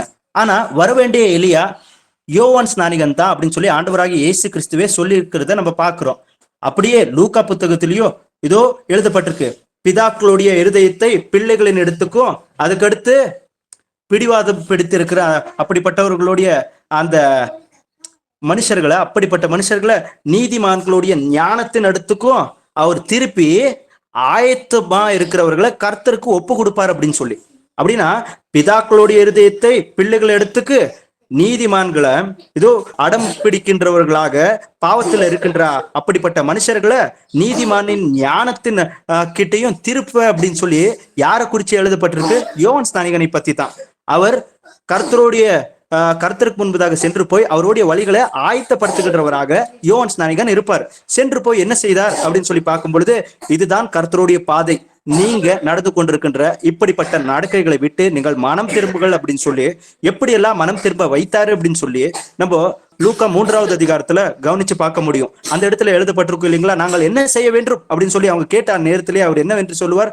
இதோ வஸ்திரம் உள்ளவன் இல்லாதவனுக்கு ஒன்று கொடுக்கட்டும் அப்படின்னு சொல்லியோ, ஆகாரம் உள்ளவன் இல்லாதவனுக்கு கொடுக்கட்டும் அப்படின்னு சொல்லியோ, ஆயக்காரர்கள் வந்து நாங்கள் என்ன செய்ய வேண்டும், நாங்கள் மனம் திரும்ப வேண்டும் என்று சொன்னால் அப்படின்னு சொன்னா, நீங்க நியமித்த அதுக்கு மேலாக வேற ஏதொன்றையோ மனுஷங்க கிட்ட கேட்காதீங்கப்பா. வேற யார்கிட்டயோ நீங்க எவ்வளவு அசல் சொல்லியிருக்கீங்களோ, எவ்வளவு அவங்க டாக்ஸ் சொல்லியிருக்கீங்களோ அவ்வளவு மட்டுமே தான் வாங்கணும். அதுக்கு மேல நீங்க வந்துட்டு வெவ்வேறு விஷயங்கள் எல்லாம் சொல்லி இப்படி பறித்து கொள்ளக்கூடாதுப்பா காசு அப்படின்னு சொல்லிட்டோம். அதுக்கடுத்து சோல்ஜர்ஸ் வருவாங்க இல்லைங்களா, அவங்க கிட்டயும் கூட நாங்க என்ன பண்ணணும் அப்படின்னு சொன்னாலும் அவங்களுக்கும் அதே தைரியமா தான் பொய்யாக குற்ற வழக்குகளை கொண்டு வந்து ஒரு மனுஷன் மேல சுமத்தி பணங்களை நீங்க வந்துட்டு அவங்க கிட்ட பறிக்காதீங்கப்பா, அதுக்கடுத்து உங்களுடைய சம்பளங்களையே நீங்க திருப்தியா இருங்க அப்படின்னு சொல்லலாம். அவங்கள பார்த்து கண்டித்தார் அப்படின்னு சொல்லி பார்க்கிறோம். இப்படியாத்தான் கர்த்தருடைய பாதை எது அப்படின்றதையோ, மனுஷனுடைய சிந்தை என்கிறது வீணானது என்கிறதையோ, இந்த உலகத்துக்காக கர்த்தரை எழுந்து விழாதீங்க அப்படின்றையும் அவர் வந்துட்டு கர்த்தருடைய வசனங்களை எல்லா இடத்துலயும் அவர் அறிவித்துக் கொண்டிருந்தார் அப்படின்னு சொல்லி பார்க்கிறோம். அதே காரியத்திலேயே நம்ம லூக்கா புத்தகத்திலே 3வது அதிகாரத்திலிருந்தே பார்க்கும் பொழுது இன்னும் சில காரியங்களை குறித்து சொல்லியிருப்பாங்க. என்ன அப்படின்னு சொல்லி பார்க்கும்போது, ஏரோது வந்துட்டு தன்னுடைய சகோதரனுடைய மனைவியை வைத்துக் கொண்டிருக்கின்ற அந்த காரணத்தின் நிமித்தமாக ஒரு அரசனா இருக்கிறான் என்று சொல்லி பார்க்காம கூட அவரையும் பார்த்து ஆண்டவர் தனக்குள் பேசுகின்ற அந்த வார்த்தைய பயமில்லாமல், இதோ கர்த்தர் சொல்லுகின்றதையே நான் செய்வேன் என்கிறதை போல கர்த்தருடைய வார்த்தையாக அவனை எச்சரித்ததையும் நம்ம பார்க்கிறோம் இல்லைங்களா. அவன் செய்த எல்லா விதமான அந்த துட்செயல்களை குறித்தும் அவனை கண்டித்தான் அப்படின்னு சொல்லியிருக்கிறாரு. அப்படின்னா தேவனுடைய வார்த்தை எப்படியாகலாம் ஒரு சகோதரரை மறைத்து கொண்டு ஆண்டவர் பேசி கொண்டிருந்தார் அப்படின்றத இந்த எல்லா காரியங்கள் மூலியமாக நம்மளால புரிந்து கொள்ள முடியும். யோவான் 1வது அதிகாரம் 35 36 வசனத்தை வாசிங்க. மறுநாளிலே யோவானும் அவனுடைய சீஷரில் 2 பேரும் நிற்கும் பொழுது இயேசு நடந்து போகிறதை அவன் கண்டு, இதோ தேவ ஆட்டுக்குட்டி என்றான். ஆமென். ஆமென். பாருங்களேன், ஆயத்தமா இருக்கிறவர்களை கர்த்தருக்கு ஏற்படுத்தி கொடுப்பான் அப்படின்னு சொல்லி லூக்கா 1வது அதிகாரம் 17வது வசனத்துல எழுதப்பட்டிருக்கு இல்லைங்களா. பிதாக்களுடைய இருதயத்தை பிள்ளைகளை எடுத்துக்கும், அதுக்கடுத்து யாரெல்லாம் வந்துட்டு அடம் பிடிக்கின்றவர்களாக தேவனுடைய வார்த்தையை கேட்காதவர்களாக இருக்கிறார்களோ அப்படிப்பட்டவர்களை தேவனுடைய வார்த்தையை கேட்கும்படியாக செய்து நீதிமானுடைய ஞானத்தினத்துக்கும் திருப்பி ஆயத்தமா இருக்கிறவர்களை கர்த்தருக்கு ஏற்படுத்தி கொடுப்பார் அப்படின்னு சொல்லி அப்படியாக ஏற்படுத்தி தேவனுடைய வார்த்தையை ஏற்றுக்கொண்டு அதன்படி நடக்கிறவர்களை ஆயத்தப்படுத்தி வைத்திருந்தார். யார் அவர்கள் அப்படின்னு சொல்லி பார்க்கும்போது, யோவான் 1வது அதிகாரம் 35 36 வசனத்துல இந்த இடத்துல சில மக்களை ஆயத்தப்படுத்தி வைத்திருக்கின்றத யோவான் ஸ்நானிகன் கர்த்தருடைய வசனத்தை அவன் அறிவிக்கும் பொழுது அந்த வார்த்தையை ஏற்றுக்கொண்டு கர்த்தருடைய முதல் வரிக்கு ஆயத்தமா இருந்த அந்த மக்களை குறித்து எழுதப்பட்டிருக்கு. அதுல 2 பேரை குறித்து இந்த இடத்துல நம்மால நன்றாக அறிந்து கொள்ள முடியும். எதை குறித்து அப்படின்னு சொல்லி பார்க்கும்போது, மத்தாயோடைய சகோதரனா இருக்கிற அந்திரேயா, அவங்க இருவர் தான் இதோ ஃபர்ஸ்ட் போய் யாரை பாக்குறாங்க, இல்ல ஃபர்ஸ்ட் போய் அந்திரேயாவும் யோவானும் போய் பார்க்கறாங்க. அதுக்கடுத்து பேதுருக்கு வந்து அந்திரேயா சொல்லும் போது கர்த்தருடைய அந்த வார்த்தைகளை குறித்து தான் சொல்றாரு. என்னன்னு சொல்லி, இல்லப்பா தீர்க்கதரிசியின் மோசின் ஆகமத்துல எழுதப்பட்டிருக்கு இல்லையா, இந்த காரியங்கள்லாம் யாரை குறித்து எழுதப்பட்டிருக்கோ அவர் வந்திருக்கிறாரு, யாருக்காக வழியை ஆயத்தப்படுத்தி ஒரு எளிய குணாதிசயம் உள்ள ஒரு மனுஷன் வெளிப்படுவான் அப்படின்னு சொன்ன இந்த யோவான் ஸ்நானிகன் சொல்லி கொண்டிருந்தாரோ அந்த கர்த்தர் வந்துட்டாரு அப்படின்னு சொல்லி சொல்லும் போது இவங்க ஒவ்வொருத்தரா அந்திரேயா, யோவான், பிலிப்பு, பர்த்தலோமாய் இப்படின்னு சொல்லி நிறைய பேரை நம்மளால பார்க்க முடியும். அப்படின்னா ஆயத்தமா இருக்கின்றவர்களை கர்த்தருக்கு ஏற்படுத்தி கொடுப்பார் அப்படின்றது போல கர்த்தருக்கு முன்பதாக போய் பாதையை அவர் வந்துட்டு ஆயத்தப்படுத்தினாருங்களா அப்படின்னு சொல்லி கேட்டீங்கன்னா ஆயத்தப்படுத்தினாரு அப்படின்னு சொல்லி பாக்குறோம். ஆனா யாரெல்லாம் அவனுடைய வெளி தோற்றத்தை பார்த்தாங்களோ அப்படிப்பட்டவர்களா அவங்களுக்குள்ளேயே அவங்க பேசிக்கொண்டு கர்த்தருடைய வார்த்தையை நிதானிக்காம போய் இது ஒரு மனுஷனுடைய வார்த்தை, அவனே வெளி தோற்றத்துல ஒரு பைத்தியக்காரனை போல இருக்கிறான் அப்படின்னு சொல்லி என்ன பண்ணாங்க, கர்த்தருடைய வார்த்தைகளை அசட்டை செய்து விட்டார்கள். லூக்கா 7வது அதிகாரம் 29 வசனத்தை வாசிங்க. யோவானுடைய உபதேசத்தை கேட்ட ஆயக்காரர் முதலான சகல ஜனங்களும் அவனாலே ஞானஸ்நானம் பெற்று தேவன் நீதிபரர் என்று அறிக்கையிட்டார்கள். பரிசேயரும் நியாய சாஸ்திரிகளுமோ அவனாலே ஞானஸ்நானம் பெறாமல் தங்களுக்கு கேடுண்டாக தேவனுடைய ஆலோசனையை தள்ளிவிட்டார்கள். ஆமென். ஆமென். பாருங்களேன், தேவனுடைய ஆலோசனை ஏற்றுக்கொண்டவர்கள் யாரெல்லாம் ஏற்றுக்கொண்டார்களா? தேவனுடைய வசனங்களை பாவிகளும், இதோ யாரெல்லாம் இவங்க வந்துட்டு பாவிகள் என்று சொல்லி நிர்ணயித்துக் கொண்டிருந்தார்களோ அப்படிப்பட்டவர்கள் எல்லாருமே தேவனுடைய ஆலோசனையை யோவான் மூலியமாக தேவன் பேசும் பொழுது அந்த வார்த்தையை கேட்டு ஞானஸ்தானத்தை பெற்றுக் கொள்ளுகின்றதன் மூலியமாக தேவன் நீதிபரர் என்கிறதை ஒற்றுக்கொண்டார்களாம். ஆனா இந்த பரிசாயர்களும் வேதபாரர்களும் அவனால் ஞானஸ்தானத்தை பெற்றுக்கொள்ளாமல் போன காரியத்துல தேவன் முன்குறித்து வைத்திருந்த அவருடைய திட்டத்தை அவர்கள் முற்றிலுமாக அவருடைய அந்த வார்த்தையை மறுதளித்து விட்டார்கள், ஏற்றுக்கொள்ளவே இல்லை அப்படின்னு சொல்லி எழுதப்பட்டிருக்கு. இப்படியாத்தான் அவங்களே ஆக்கினைக்கு உண்டாகிறவர்களை போல மாறிவிட்டார்கள். அதனாலதான் ஏசப்பா சொல்றாரு இல்லைங்களா, உங்களை நியாயத்திருக்கிறது ஒன்று இருக்கு, என்ன அப்படின்னு சொல்லி கேட்டீங்கன்னா நான் பேசின அந்த வார்த்தைகளை அப்படின்னு சொல்லி இருக்கிறாரு இல்லைங்களா. அது போலத்தான் தேவனுடைய வார்த்தை நம்மளோட கூட பேசும் பொழுது அதை தேவனுடைய வார்த்தை என்று சொல்லி ஒரு பயத்தோடு கூட ஒரு நடுக்கத்தோட கூட நாம் கேட்க வேண்டும். அது யாரிடத்தில் பேசி கொண்டிருக்கிறது, என் பக்கத்தில் இருக்கிற சகோதரன் கிட்டயா என்று சொல்லி கேட்டால் நிச்சயமா இல்லை, என்னோடு தான் பேசி கொண்டிருக்கிறார் என்கிறத நாங்க முழு பயத்தோடு கூட ஒரு கண்ணாடியில் பார்க்கின்றதை போல நம்மை நாம் பார்த்துக்கொள்ள வேண்டும். பார்த்து கொள்ளும் பொழுது அந்த வேத வசனம் என்கிற அந்த கண்ணாடியில் நம்மளுடைய ஜென்ம சுபாவத்தின் அந்த பழைய மனுஷனுக்குரிய அந்த அடையாளங்களை காமிக்கும் பொழுது அப்படிப்பட்ட எல்லா காரியத்தின் நிமித்தமாக நாம் மனஸ்தாபம் அடைந்து நம்மளுடைய சட்டைகளை அல்ல நம்மளுடைய இருதயங்களை கர்த்தருக்கு முன்பதாக கீழித்து கொண்டு அழ வேண்டும் இல்லைங்களா. யோவான் 8வது அதிகாரம் 43 44 வசனத்தை வாசிங்க. என் வசனத்தை நீங்கள் ஏன் அறியாமல் இருக்கிறீர்கள்? என் உபதேசத்தை கேட்க மனதில்லாது இருக்கிறதினால் அல்லவா? நீங்கள் உங்கள் பிதாவாகிய பிசாசானவனால் உண்டானவர்கள், உங்கள் பிதாவினுடைய இச்சைகளின்படி செய்ய மனதாய் இருக்கிறீர்கள். அவன் ஆதி முதற்கொண்டு மனுஷ கொலைபாதகனாய் இருக்கிறான். சத்தியம் அவனிடத்தில் இல்லாதபடியால் அவன் சத்தியத்திலே நிலை நிற்கவில்லை. அவன் பொய்யனும் பொய்க்கு பிதாவுமாய் இருக்கிறபடியால் அவன் பொய் பேசும்போது தன் சொந்தத்தில் எடுத்து பேசுகிறான். ஆமீன். ஏசப்பா சொல்றார் பாருங்களேன், என்னுடைய வார்த்தைகளை நீங்க உணராமல் இருக்கிறது எதனால் அப்படின்னு சொல்லி, நீங்க என்னுடைய வார்த்தைக்கு செவி கொடுக்க மனதில்லாத காரணத்தினால தானே அப்படின்றாங்க. அப்படின்னா அவங்க இருதயம் அவங்க மனது எந்த காரியங்களை பேசியிருந்தா ஏற்றுக்கொண்டிருந்திருக்கும்? சாத்தானுக்குரிய காரியங்களை பேசியிருந்தா அந்த காரியங்களை ஏற்றுக்கொண்டிருக்கும். சாத்தானுக்குரிய காரியங்கள்னா என்ன? 1 யோவான் 2வது அதிகாரத்துல 10வது வசனத்துல இருந்து நம்ம பாக்குறோம் இல்லைங்களா. இந்த உலகம், கண்களின் இச்சை, மாம்சத்தின் இச்சை, ஜீவனத்தின் பெருமை என்கிற இப்படிப்பட்ட காரியங்களை யாருன்னா பேசியிருந்தா இதை கேட்டிருப்பாங்க. அதனால தான் சில பேர் வசனங்களை பேசும்போது அவங்களுக்கு தூக்கமா வந்துடும். சில பேருக்கு வசனத்தை கேட்கும் போதே அவங்களுக்கு போதும் அப்படின்னு சொல்லி வேற சைட்ல நம்மளை டைவர்ட் பண்ணவே பார்ப்பாங்க இல்லைங்களா.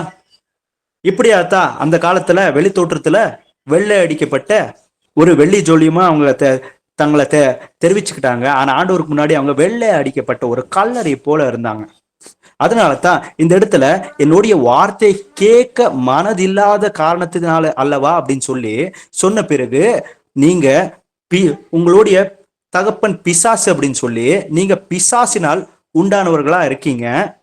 அந்த பிசாசுடைய அந்த வார்த்தைகளை கேட்கத்தான் நீங்க மனதா இருக்கிறீர்கள் அப்படின்னு சொல்லி இந்த உலகத்துக்குரிய காரியங்களை சொன்னா மேட்ச் 220 மேட்ச் என்னென்னமோ இருக்கு இல்லைங்களா, IPL மேட்ச், இந்த உலகத்துக்குரிய ஃபுட்பால் அந்த மேட்ச் குறித்து பேசலாம், இந்த காரியங்களை பணத்தை போட்டு பணத்தை எடுக்கிறது எப்படி அப்படின்னு சொல்லி பேசலாம் அப்படின்னு சொன்னாலும் ரொம்ப ஆக்டிவா இருப்பாங்க.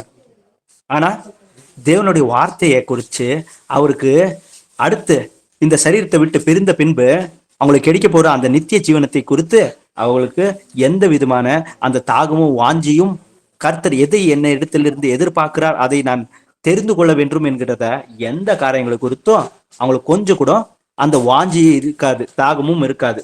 ஏன்னா உலகத்துக்குரியவர்கள். அதனால தான் என் உள்ள எங்கன்னா இந்த உலகத்தின் காரியங்களுக்கு ரொம்ப இன்ட்ரெஸ்டா இருக்கா கிளியராகவே நம்மளால புரிஞ்சுக்க முடியும். ஒரு மொபைலை பிடிச்சிட்டு ஒரு 1 hour உக்காந்துக்கிறேன் அப்படின்னு வச்சுக்கலாம். ஏதோ சோசியல் மீடியால நல்லது தான் பாக்குறேன், சரி ஒரு சமையல் செய்யறது எப்படி அப்படின்னு சொல்லி பாக்குறேன்.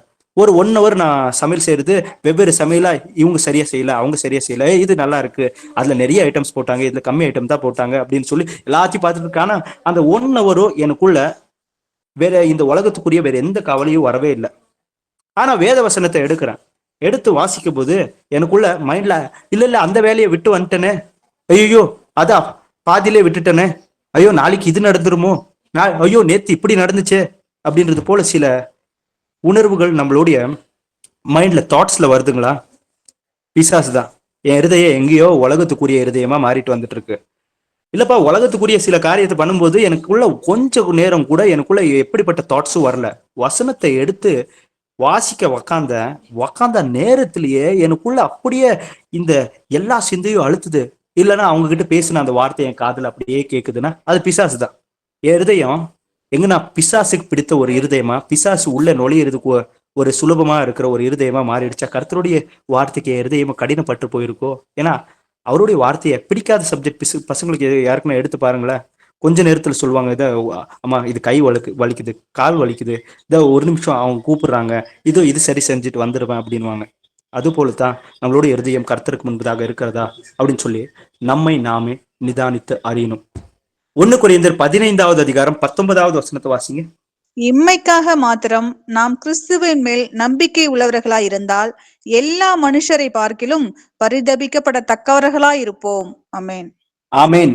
இம்மைக்காக மாத்திரமே நாம் கர்த்தருடைய அந்த வார்த்தைய நம்ம வந்துட்டு கேட்கின்றவர்களாக இருக்கிறோம் என்று சொல்லி வைத்துக் கொள்ளலாம். நான் தேவனுடைய வசனத்தை அதிகமாக வாசிக்கின்றேன், ஏனென்றால் நான் ஒரு உபதேசிக்கின்ற ஒரு சகோதரனாக நான் மாற வேண்டும் என்கிறதுக்காக. நான் தேவனுடைய வசனத்தை நன்றாக இதோ எல்லாவற்றையும் தியானிக்கிறேன். நான் வெளியே போய் சுவிசேஷத்தை அறிவிக்க வேண்டும் என்கிறதுக்காக நான் தேவனுடைய வசனத்தை மனப்பாடம் செய்கின்றேன். அநேகர்களுக்கு முன்பதாக எனக்கு அதிக வசனங்கள் தெரியும் என்கிறதற்காக என்கிறதை போலெல்லாம் நம்ம வந்துட்டு இம்மைக்காக மாத்திரமே முதலாவதா எனக்குள்ள ஆண்டவர் இந்த காரியங்கள் எல்லாம் விரும்புறாரியா? ஆண்டவருக்கு இதெல்லாமே நான் இப்படி மாற்றிக்கொள்ளுகிறதுனால அவருடைய அன்புக்குள்ள நான் நிலைத்திருக்க முடியும். அதுக்கடுத்து நான் அவருடைய விருப்பமுள்ள ஒரு பாத்திரமாக நான் என்னை மாற்றிக்கொள்ள, நான் கர்த்தருடைய கருத்துல என்னை ஒப்பு கொடுக்க, கர்த்தர் அவருடைய திட்டத்தை என்னை நிறைவேற்ற நான் ஆயத்தமுள்ள ஒரு பாத்திரமாக இருப்பேன் அப்படின்னு சொல்லி நினைத்து தான் தேவனுடைய வசனத்தை வாசிக்கும் போதோ கேட்கும் போது இதற்கு நம்மளுடைய முழு நோக்கம் ஒண்ணுதான். ஆண்டவர் என்கிட்ட பேசிட்டு இருக்கிற 1:1 என்கிட்ட பேசிட்டு இருக்கிறாங்க. அதுல குற்றத்தை கண்டுபிடிக்கவோ வேற எந்த காரியங்களையோ அல்ல. சில காரியங்கள் வசனத்துக்கு மாறாக இல்லாவிட்டால் ஆமா இது வசனத்துக்கு மாறாக இல்லை, ஏற்றுக்கொள்ள வேண்டாம். சில காரியத்துல ஏதோ ஒரு சந்தேகம் எழுப்பினா இது எதற்காக இப்படியாக சொன்னார், இந்த காரியங்களை எதற்காக பேசினார் அப்படின்னு சொல்லி அதை பார்த்து அது சரியா இல்லையா தவறா எந்த நோக்கத்தோட கூட பேசினார் அப்படின்ற எல்லா காரியத்தையும் நிச்சயமா நம்மளால ஆராய்ந்து நிதானித்து கர்த்தர் நிச்சயமாக அதை காமித்து கொடுப்பார். ஆனா இம்மைக்காக மாத்திரமே நாம் கர்த்தர் மேல் விசுவாசத்தை வைத்தவர்களாக இருந்தால் எல்லா மனுஷர்களை காட்டிலும் நாம் பரிதபிக்கப்பட்டவர்கள் அப்படின்னு சொல்லி இன்னைக்கு உலகத்துல மனுஷர்களெல்லாம் நம்ம வந்துட்டு போய் பார்க்கும்போது சைட்டை பத்தி பேசிட்டு இருப்பாங்க. அன்னைக்கெல்லாம் சின்ன வயசுல இருக்கும்போது 10,000 சைட்டு, இன்னைக்கு பாத்தீங்களா இதே 10 வருஷத்துக்கு முன்னாடி இதே நிலம்தான் அப்படின்னு சொல்லி பேசிட்டு இருப்பாங்க. இன்னைக்கு தேவனுடைய வசனத்தை அறிஞ்ச அதே சகோதரர் அதே இடத்துக்கு போறாங்க அப்படின்னு வச்சுக்கோங்களேன். கேட்ட உடனே ஆமல்ல அப்படின்னு சொல்லி என் உள்ளம் தோணுதா? இல்லப்பா, இந்த உலகத்தையே ஆண்டவர் அவருடைய வருகைக்கு அடுத்து எனக்காக தானே கொடுக்க போறாங்க. ஆபிரகாமுக்கு இப்படியா தானே சொல்றாரு, என்னன்னு சொல்லி உனக்கும் உன் சந்ததிக்கும் இந்த முற்றிலும் நீ பார்த்து கொண்டிருக்கின்ற இந்த தேசத்தை உனக்கும் உன் பின் வரும் உன் சந்ததிக்கு கொடுப்பேன் அப்படின்னு சொன்னாரு. அவர் அதை சுதந்திரத்து கொண்டாரு. நான் அப்படிப்ப தேவனுடைய அன்பில் நிலைத்திருந்து இந்த உலகத்தையும் இதில் உள்ள யாவற்றையும் நான் சொதந்து கொண்டு என் ஆண்டவராகி இயேசு கிறிஸ்துவோட கூட இந்த உலகத்தில் நான் அரசாளுகின்றவனாக இருப்பேனே. அதனால் இந்த வார்த்தைகள் எல்லாம் என் இதயத்துக்குள் துக்கத்தை உண்டு பண்ணக்கூடாது. ஏனென்றால் கர்த்தருடைய நாமத்தின் நிமித்தமாக நான் துன்பப்பட்டால், துயரப்பட்டால், கஷ்டப்பட்டால், வேதனைப்பட்டால், ஒதுக்கப்பட்டால் நான் அதன் நிமித்தமாக நான் சந்தோஷப்பட வேண்டும், மகிழ்ந்து களி கூற வேண்டும் என்று சொல்லி என் கர்த்தராகி இயேசு கிறிஸ்து சொல்லியிருக்கிறார். அவர் இந்த உலகத்தில் இருந்த அந்த நாட்களில் அவரை அநேகர் பார்த்து அவருக்கு பைத்தியம் பிடித்திருக்கின்றது என்றும் அவருக்கு பிசாசு பிடித்திருக்கின்றது என்றும் அவர் அநேகர் பார்க்கும் பொழுது அவன் இதோ புசிக்கிறவனாக குடிக்கிறவனாக இருக்கிறான் என்று சொல்லி ஆண்டவர் மேல அநேக தூசணமான வார்த்தைகளை பயன்படுத்தும் பொழுது அந்த வார்த்தைகள் எல்லாம் அவருடைய இருதயத்துக்குள் ஏற்றுக்கொள்ளவில்லை. அதன் நிமித்தமாக அவர் துக்கம் அடைந்த எந்த இடங்களையும் நாம் வேத வசனங்களில் கவனிக்கவே முடியாது. அவர்கள் குருடர்களுக்கு வழி காமித்தால் அவர்கள் இருவரும் குழியில் விழுவார்கள் அப்படின்னு சொல்லி என் பரமபிதா நெடாத நாட்டெல்லாம் வேரோடு பிடுங்கப்படும் என்று சொல்லி அவ்வளோ நிதானமோடு அவ்வளோ சந்தோஷமா அவருடைய பணியை அவர் செய்து கொண்டு தான் இருந்தாரு இல்லைங்களா. பிதா என்கிற அவருடைய தெய்வ தன்மை அந்த அன்புல அவர் நிலைத்திருந்து அவர் மூலியமாக வல்லமை புறப்பட்டு கொண்டு தான் இருந்தது. நம்ம மூலியமா கூட பிதாவாகிய ஆண்டவராகிய இயேசு கிறிஸ்துவின் வல்லமை புறப்படாதபடிக்கு எப்படி முட்செடி என்கின்ற இந்த உலகம் மாய இச்சைகள் தேவனுடைய வசனம் பலன் கொடுக்காதபடிக்கு நம்மை நெருக்குகின்றதா. அதனால தான் நம்ம நினைச்சு பார்க்கணும், எங்கன்னா நான் முச்செடியில விழுந்த விதையை போல இருக்கிறானா அப்படின்னு சொல்லி. அதனால தான் இதோ இந்த உலகத்துல ஆண்டவராகிய இயேசு கிறிஸ்துவின் மேல இந்த உலகத்தின் காரியத்துக்காக மட்டுமே இல்லப்பா இன்னைக்கு ஒரு ஜபம் பண்ணேன், இன்னைக்கு வேத வசனங்களை நான் வந்துட்டு ஒரு 5 சாப்டர் வாசிச்சிட்டேன், இன்னைக்கு 8 மணி காலில் நான் அட்டென்ட் பண்ணேன், ஞாயிற்றுக்கிழமை இங்கெல்லாம் போயிட்டு வந்தேன் அப்படின்னு சொல்லி இது எல்லாத்தையும் நான் செய்யறதுனால நிச்சயமா லோன் ஒன்று அப்ளை பண்ணியிருக்கேன், அது வந்துடும், இது இந்த காரியங்களை நான் திட்டங்களை வச்சிருக்கேன் இந்த உலகத்துல இதெல்லாம் நிறைவேறிடும் நடந்துடும் அப்படின்றது போல இந்த உலகத்துக்கு மட்டுமே, இந்த உலகத்தின் பிரயோஜனத்துக்காக மட்டுமே, இந்த உலகத்துக்குள்ள எனக்கு ஒரு பாதுகாப்புக்காக மட்டுமே நான் இது எல்லாத்தையும் செய்து கொண்டிருக்கிறேன் அப்படின்னு சொன்னா எல்லா மனுஷர்களை காட்டிலும் பரிதபிக்கப்பட்ட ஒரு நிலைமையில நான் இருக்கேன் அப்படின்னு சொல்லி வசனம் சொல்லுது. அதனாலதான் லூக்கா 18வது அதிகாரம் 30வது வசனத்துல இதோ இக்காலத்துல உங்களுக்கு அதிகமா இம்மையில உங்களுக்கு அதிகமா என்னத்தை கொடுப்பேன் அப்படின்னு சொல்லி சொல்லியிருக்கிறாருன்னா, நீங்க என் நாமத்தின் நிமித்தமா எதெல்லாம் எழுதுங்களோ, உங்க சொந்த பந்தத்தை எழுதுறீங்களா, யாரெல்லாம் எழுதுறீங்களோ அவங்கள எல்லாரையும் உங்களுக்கு 100 மடங்கா கொடுக்குற அப்படின்னு சொல்லி சொன்னாரு இல்லைங்களா. இன்னைக்கு 100 மடங்கா இல்லைங்களா. எவ்வளவு சகோதரி, எவ்வளவு தகப்பன், எவ்வளவு தாய்மார்கள், எவ்வளவு பேர் ஏசப்பா கொடுத்திருக்கிறேன் அப்படின்னு சொல்லி சொன்னது போலவே நம்மளுக்குள்ள இந்த வசனம் நிறைவேறலைங்களா. 100 இம்மையில உங்களுக்கு கொடுப்பேன் அப்படின்னு சொல்லி சொல்லியிருக்கிறார். உபத்திரவத்தோட பாடுகளோட இந்த எல்லா சந்தோஷத்தையும் உறவுகளையும் உங்களுக்கு 100 கொடுப்பேன், மறுமையில உங்களுக்கு நித்திய ஜீவனையும் கொடுப்பேன் அப்படின்னு சொல்லி சொல்லியிருக்கிறார். அப்படின்னா இம்மையில எனக்கு கிடைக்க போற அந்த ரிசல்ட்டை குறித்து ஆண்டவர் எழுதி வச்சாச்சு. அப்படின்னா இம்மைக்காக நான் கர்த்தரை நான் நாட வேண்டியதோ தேட வேண்டியதோ இந்த அதுக்காக மாத்திரமே கர்த்தரை பிடித்து கொண்டு நடக்க வேண்டியதோ இப்படிப்பட்ட எல்லா மனுஷர்களை காட்டிலும் பரிதபிக்கப்படுகின்ற அந்த நிலைமையில என்னை நான் அப்படிப்பட்ட ஒரு பாதையை தேர்வெடுத்து அதன்படி நடக்கின்றவனாக நாம் ஒருபொழுதும் இருக்கக்கூடாது. லூக்கா 18வது அதிகாரம் 30வது வசனத்தை வாசிங்க. இம்மையிலே அதிகமானவைகளையும் மறுமையிலே நித்திய ஜீவனையும் அடையாமற் போவதில்லை என்று மெய்யாகவே உங்களுக்கு சொல்லுகிறேன் என்றார். ஆமென். ஆமென். ஆண்டவரே மெய்யாகவே சொல்லுகிறேன் அப்படின்னு சொன்னதுக்கு அடுத்து அதுக்கு நம்ம எந்த விதமான கொஸ்டின் ரைஸ் பண்றதுக்கும் அந்த இடத்துல இடமே கிடையாது இல்லைங்களா. நிச்சயமா பிரதர்ஸ் அண்ட் சிஸ்டர்ஸ், இன்னைக்கு நம்ம வாழ்க்கையில எதெல்லாம் நம்ம சகித்து கொண்டிருக்கிறோமோ, எதெல்லாம் நம்ம பொறுத்து கொண்டிருக்கோமோ, எதெல்லாம் ஏற்றுக்கொண்டிருக்கிறோமோ தேவனுடைய வார்த்தையின் மூலியமாக அவருடைய வார்த்தையின் நிமித்தமாக அதற்குண்டான அந்த பலனை கூடிய சீக்கிரத்திலேயே நம்ம பெற்றுக்கொள்ள போறோம். ஆனா நம்ம மனஸ்தாபப்பட்டு அந்த எப்படியாக எகிப்திலிருந்து வந்த அந்த ஜனங்க நடு வழியில உக்காந்திருந்து வருகின்ற அந்த பாதையில ஐயோ நாம ஏமாந்து விட்டோம் அப்படின்றது போல, ஐயோ இவ்வளவு வருஷம் கடந்து வந்துட்டோமே, இது எல்லாத்தையும் விட்டுட்டோமே, இதெல்லாம் இவங்க முன்னாடி எல்லாம் நான் தாழ்ந்து போகணுமா அப்படின்றது போல எல்லாம் மனநிலைமை நம்மளுக்குள்ள உருவாயிடுச்சுன்னா, அப்படின்னா கர்த்தரை நம்பி கர்த்தரை விசுவாசித்து நான் கெட்டு போனேன் அப்படின்றது போல சொல்லாம என் நடக்கையின் மூலியமா நம்ம சொல்லி காமிக்கிறோம்ன்றது போல கர்த்தருக்கு முன்னாடி ஆயிரும். அப்படி ஆயிராதபடிக்கு ஆண்டவரே நீங்க சொன்னது போல நான் மகிழ்ந்து களி கூறுகின்ற தகப்பனே, நீங்க சொல்லியிருக்கீங்க இந்த வார்த்தை எனக்குள்ள நிறைவேறணும்னு சொல்லி. அப்போ பிசாசுக்கு நம்ம மேல எந்த விதமான அதிகாரமும் கிடையாது. ஆனா நம்ம பலவீனவான்களை போல இந்த உலகத்துக்கு உரியவர்களை போல நம்ம நடந்துகிட்டோம்னா நம்ம பலவீனம் என்னவென்று சொல்லிட்டு அவன் அறிந்து கொண்டவனாக வருவான். டெம்டேஷன், ஒரு காரியத்துல நான் பலவீனமா இருக்கேன், டெம்ட் ஆகுற அப்படின்னு தெரியும் போது தான் அவன் என்னை சோதிக்கின்றதுக்காகவே வருவான் இல்லைங்களா. ஆனா நான் எந்த காரியத்திலையும் அவனுக்கு என் மேல அதிகாரமே கிடையாது அப்படின்றத நம்ம ஆண்டவராகிய இயேசு கிறிஸ்துவின் பலத்தோட கூட இந்த உலகத்தில் இருக்கிறவரின் காட்டிலும் என்னில் இருக்கிறவர் பெரியவர் என்கிறத நம்ம எல்லா நேரத்திலையும் காமிக்க நமக்குள் பேசுகின்ற அவருக்கு செவி சாய்க்கணும். வெளியில வருகின்ற அந்த சத்தத்துக்கு நம்ம செவி சாய்க்காமல். அடுத்த வசனத்தை வாசிங்க. மார்க் 10வது அதிகாரம் 15வது வசனம். எவனாகிலும் சிறு பிள்ளையைப் போல் தேவனுடைய ராஜ்யத்தை ஏற்றுக்கொள்ளாவிட்டால் அவன் அதில் பிரவேசிப்பதில்லை என்று மெய்யாகவே உங்களுக்கு சொல்லுகிறேன் என்று சொல்லி. ஆமென். ஆமென். எவன் தேவனுடைய அந்த வசனத்தை சிறு குழந்தையை போல் ஏற்றுக்கொள்ளாமல் போவானோ அவனுக்கு தேவனுடைய ராஜ்யத்துல அவனுக்கு அங்கீகரிப்பு இருக்காது அப்படின்னு சொல்லி எழுதப்பட்டிருக்கு. அப்படின்னா சிறு குழந்தை போல தேவனுடைய வசனத்துல எழுதப்பட்டிருக்கா? ஆமாப்பா, இதோ உன்னுக்கு யாரெல்லாம் வந்துட்டு உன்னை பகைக்கிறார்களோ அவர்களுக்கு நன்மை செய் அப்படின்னு சொல்லி எழுதப்பட்டிருக்கா? நன்மை செய்துதான் தீரணும் இல்லைங்களா. உங்கள் பரமபிதா அவர் வந்துட்டு எப்படி இரக்கமுள்ளவராக இருக்கிறாரோ அப்படியாகத்தான் நீயும் இரக்கமுள்ளவனாக இருக்க வேண்டும். உன்னை நிந்திக்கிறாரா அப்படின்னா உன்னுடைய பேரை வந்துட்டு அவங்க வந்துட்டு வேண்டாம் என்று சொல்லி எடுத்து போடுகிறார்களா? மகிழ்ந்து களி கூறு அப்படின்னு சொல்லி இருக்கிறாரா? உன்மேல சில பேர் வந்துட்டு சில காரியங்களை உன்னை தூசிக்கின்றவர்களாக இருக்கிறார்களா, அப்படிப்பட்டவர்களுக்காக ஜபி அப்படின்னு சொல்லி இருக்கிறாங்களா, ஜபி. இப்படிப்பட்ட எல்லா விஷயங்களையும் செய்கின்றத எதற்கு ஒப்ப ஆண்டவர் பேசியிருக்கிறார் தெரியுங்களா? சிறு குழந்தையை போல நான் ஏற்றுக்கொள்ளும் பொழுது, சிறு குழந்தை அப்படின்னா என்ன, ஆண்டவர் சொல்லிட்டு இருக்கிறது. இத நான் கொஸ்டின் ரைஸ் பண்ணி கேட்கறதுக்கோ ஏன் ஆண்டவரே அப்படின்னு சொல்றதுக்கு ஒண்ணுமே கிடையாது. ஆண்டவர் சொல்லிட்டு இருக்கிற ஒவ்வொரு காரியமும் நன்மைக்கு. அவருக்கு தெரியும் இந்த உலகத்தில் இருக்கிற பாவிகளாகிய நீங்களே உங்களுடைய பிள்ளைகளுக்கு நல்ல ஈவை கொடுக்க அறிந்தவர்களாக இருக்கும்போது, உங்க பரமபிதா இந்த உலகத்துக்கு ஏசுப்பா அஸ்திவாரத்தை போடுகின்றதுக்கு முன்பதாகவே, உலக தோற்றத்துக்கு முன்பதாகவே ஆண்டவராகி ஏசு கிறிஸ்துவாக மாம்ச சாயல்ல வெளிப்பட்டு நமக்காக மரிக்க போறேன் என்கிறத நிர்ணயித்த தேவனவர். அவர் சொல்லுகின்ற அந்த வார்த்தைய நான் யோசிச்சு பார்த்து அதுக்கடுத்து கீழ்ப்படிஞ்சு போறதுக்கு ஒண்ணுமே கிடையாது. என் ஆண்டவர் சொல்லிட்டு இருக்கிறது நிச்சயமா உண்மை என்கிறத நம்ம அப்படியே ஏற்றுக்கொண்டு அதுக்கு விரோதமா எந்த கொஸ்டினும் ரைஸ் பண்ணக்கூடாது.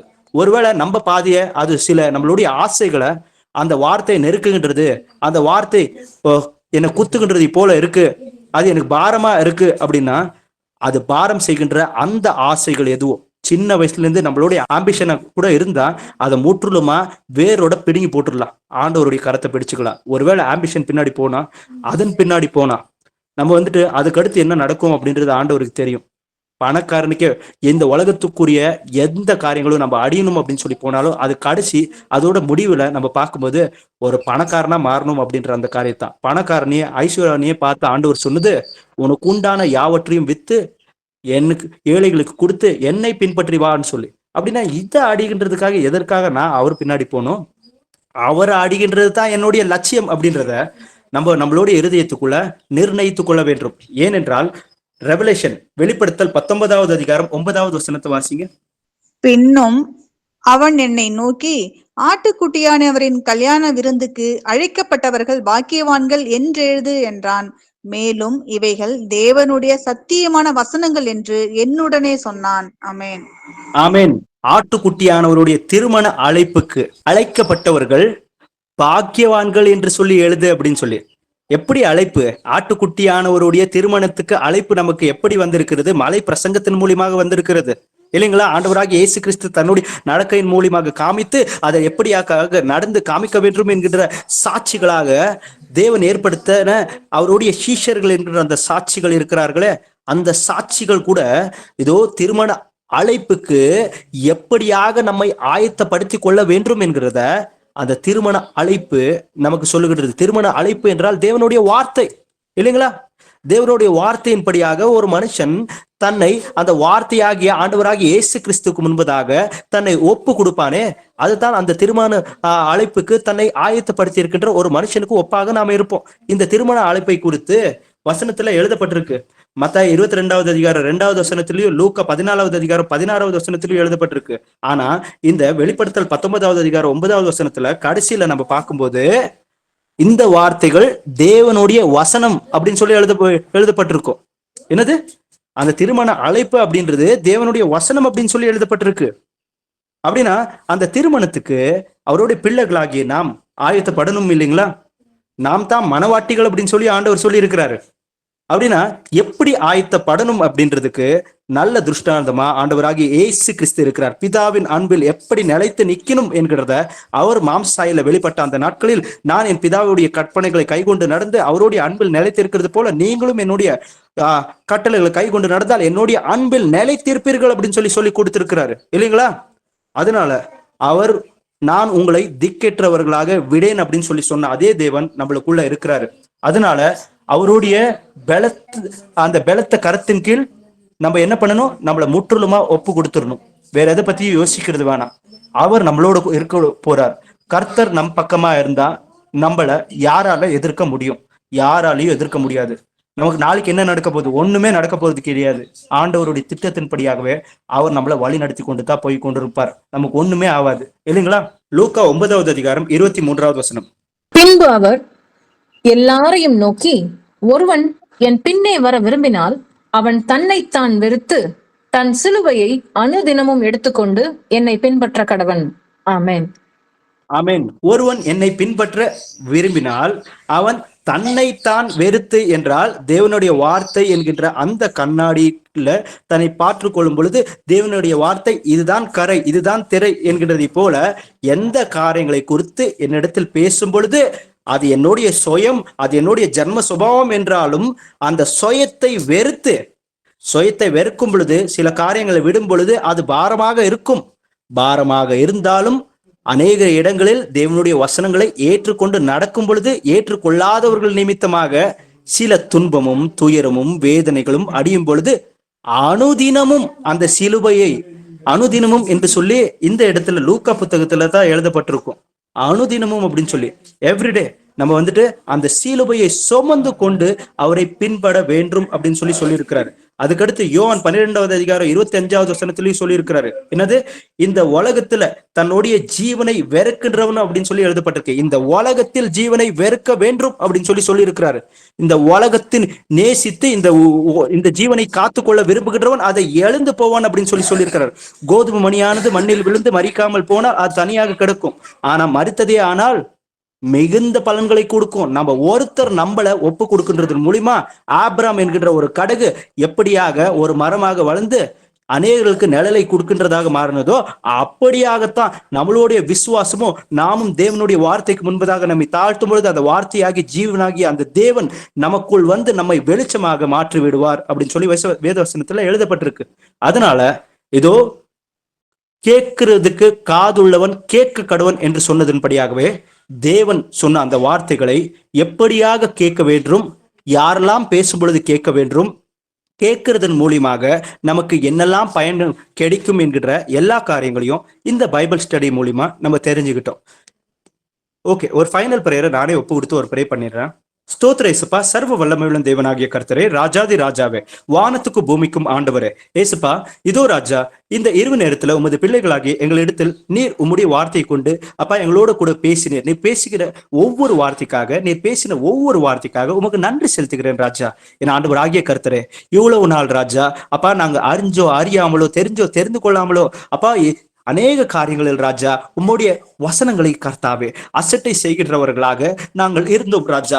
சில நேரங்களில் உம்முடைய வசனமே எங்களுடைய வாழ்க்கைக்குள் நிறைவேறி கொண்டிருக்கிறது என்கிறதுக்கு மகிழ்ந்து களி கூறாமல் துக்கப்பட்டு துயர்பட்டு ஐயா அநேக சங்கடத்துக்குள்ளேயும் வேதனைக்குள் உள்ளாயி ஐயா அதன் நிமித்தமாக உம்முடைய சமூகத்தில் அமர்ந்திராமல் இருந்த காலங்களும் சூழ்நிலை நேரங்களும் இருந்தது உண்டு தகப்பனே. ஆனால் அதற்கு முழு காரணம் என்னவென்று சொல்லி பார்க்கும் பொழுது இந்த உலகத்துக்குரிய அந்த சுயத்தை குறித்த அந்த மனுஷன் இன்னும் சாகாமல் இருந்த காரணத்தினால் தான் ராஜா அப்படிப்பட்டவர்களாக நாங்கள் உங்களுக்கு முன்பதாக இருந்தோம். அதன் நிமித்தமாக இப்பொழுது அப்பா எங்களுடைய எல்லா கீழ்ப்படியாமையின் அந்த ஜென்ம சுபாவத்தின் நிமித்தமாக அப்பா நாங்கள் மனஸ்தாபம் அடைந்து அப்பா உம்மிடத்தில் அப்பா எங்களை மன்னிக்க வேண்டும் என்று சொல்லி எங்களை முற்றிலுமாக தாழ்த்துகிறோம் ராஜா. என் ஆண்டவராகிய இயேசு கிறிஸ்துவே ஐயா உமது வருகை வரைக்கும் ராஜா உமது பிள்ளைகளாகிய நாங்கள் ராஜா இந்த உலகத்தில் சுடர்களை போல பிரகாசிக்க ராஜா, உம்மையே பிரதிபலிக்க ராஜா, உம் அன்பில் நிலைத்து நிற்க ராஜா. அப்பா உம் நாமத்தின் நிமித்தமாக ராஜா அப்பா இந்த உலகத்தில் ராஜா அப்பா எதை இழந்தாலும் ராஜா அது இழப்பல்ல, இது குப்பை என்று சொல்லி இந்த உலகத்துக்குரிய காரியங்களை குப்பை என்கிறதை என் தேவனாகிய கர்த்தர் நீர் காமித்திருக்கிறேன். என் ஆண்டவராகிய இயேசு கிறிஸ்துவை அறிவதே அப்பா சிரேஷ்ட பாக்கியமா என்று சொல்லி நாங்கள் அறிந்து கொண்டிருக்கிறோம் ராஜா. அப்பா எங்களுடைய பழைய மனுஷன் ராஜா உங்களோடு கூட கல்வாரி சிலுவையில் அறியப்பட்டு அவன் மரித்து போனான் ராஜா. அப்பா எங்களுக்கோ இந்த உலகம் ராஜா கிறிஸ்துவோட கூட மரித்து விட்டது ராஜா. நாங்களும் ஆண்டவராகிய இயேசு கிறிஸ்துவோட கூட அடக்கம் செய்யப்பட்டு மரித்து போனோம் ராஜா. இனி ஜீவிப்பது நான் அல்ல, என் ஆண்டவராகிய இயேசு கிறிஸ்து எங்களுக்குள் ஜீவிக்கின்றவராக இருக்கிறபடியினால் நாங்கள் அவரை தரித்து கொண்டு எழும்பி இருக்கிறபடியினால் அவரோடைய அன்பில் எப்படியாக ராஜா நீர் இரக்கமுள்ளவராக அப்பா இதோ உங்களுடைய இரக்கத்தையும் உங்களுடைய அன்பையும் உங்களுடைய தயவையும் புரிந்து கொள்ளாமல் இருக்கின்ற அந்த மனுஷர்கள் மேல இப்பொழுது வரைக்கும் நீங்க தயவாகவும் அன்பாகவும் இரக்கத்தோடும் மன துர்க்கத்தோடு இருக்கிறீரோ அப்படியாகவே நாங்களும் ராஜா எங்களுக்கு நன்மை செய்கிறவர்களுக்கு மாத்திரமல்ல எங்களுக்கு உபத்திரவப்படுத்துகின்றவர்களாக இருந்தாலும் அப்பா எங்களை வேதப்படுத்துகின்றவர்களாக இருந்தாலும் அவர்களுக்கும் நன்மை செய்து என் பரமபிதாவாகிய நீர் எப்படியாக இரக்கமுள்ளவராக இருக்கிறீரோ அப்படியாகவே நாங்களும் இரக்கம் உள்ளவர்களாக எங்களுக்கு கிருபை பாராட்ட வேண்டும் என்று சொல்லி நீர் தந்த உமது பரிசுத்த ஆவியினால எங்களை வழி நடத்த வேண்டும் என்று சொல்லி உம்மோடு திருக்கரங்கள்ல எங்க ஒவ்வொருத்தரோட ஜீவ ஆத்ம சரீரங்களை ஒப்பு கொடுத்து இயேசுவின் மகா பரிசுத்த நாமத்துல இந்த ஜெபத்தை எடுக்கின்றேன் என் ஜீவனுள்ள நல்ல தந்தையே, ஆமென். Praise Lord brothers, praise Lord sisters.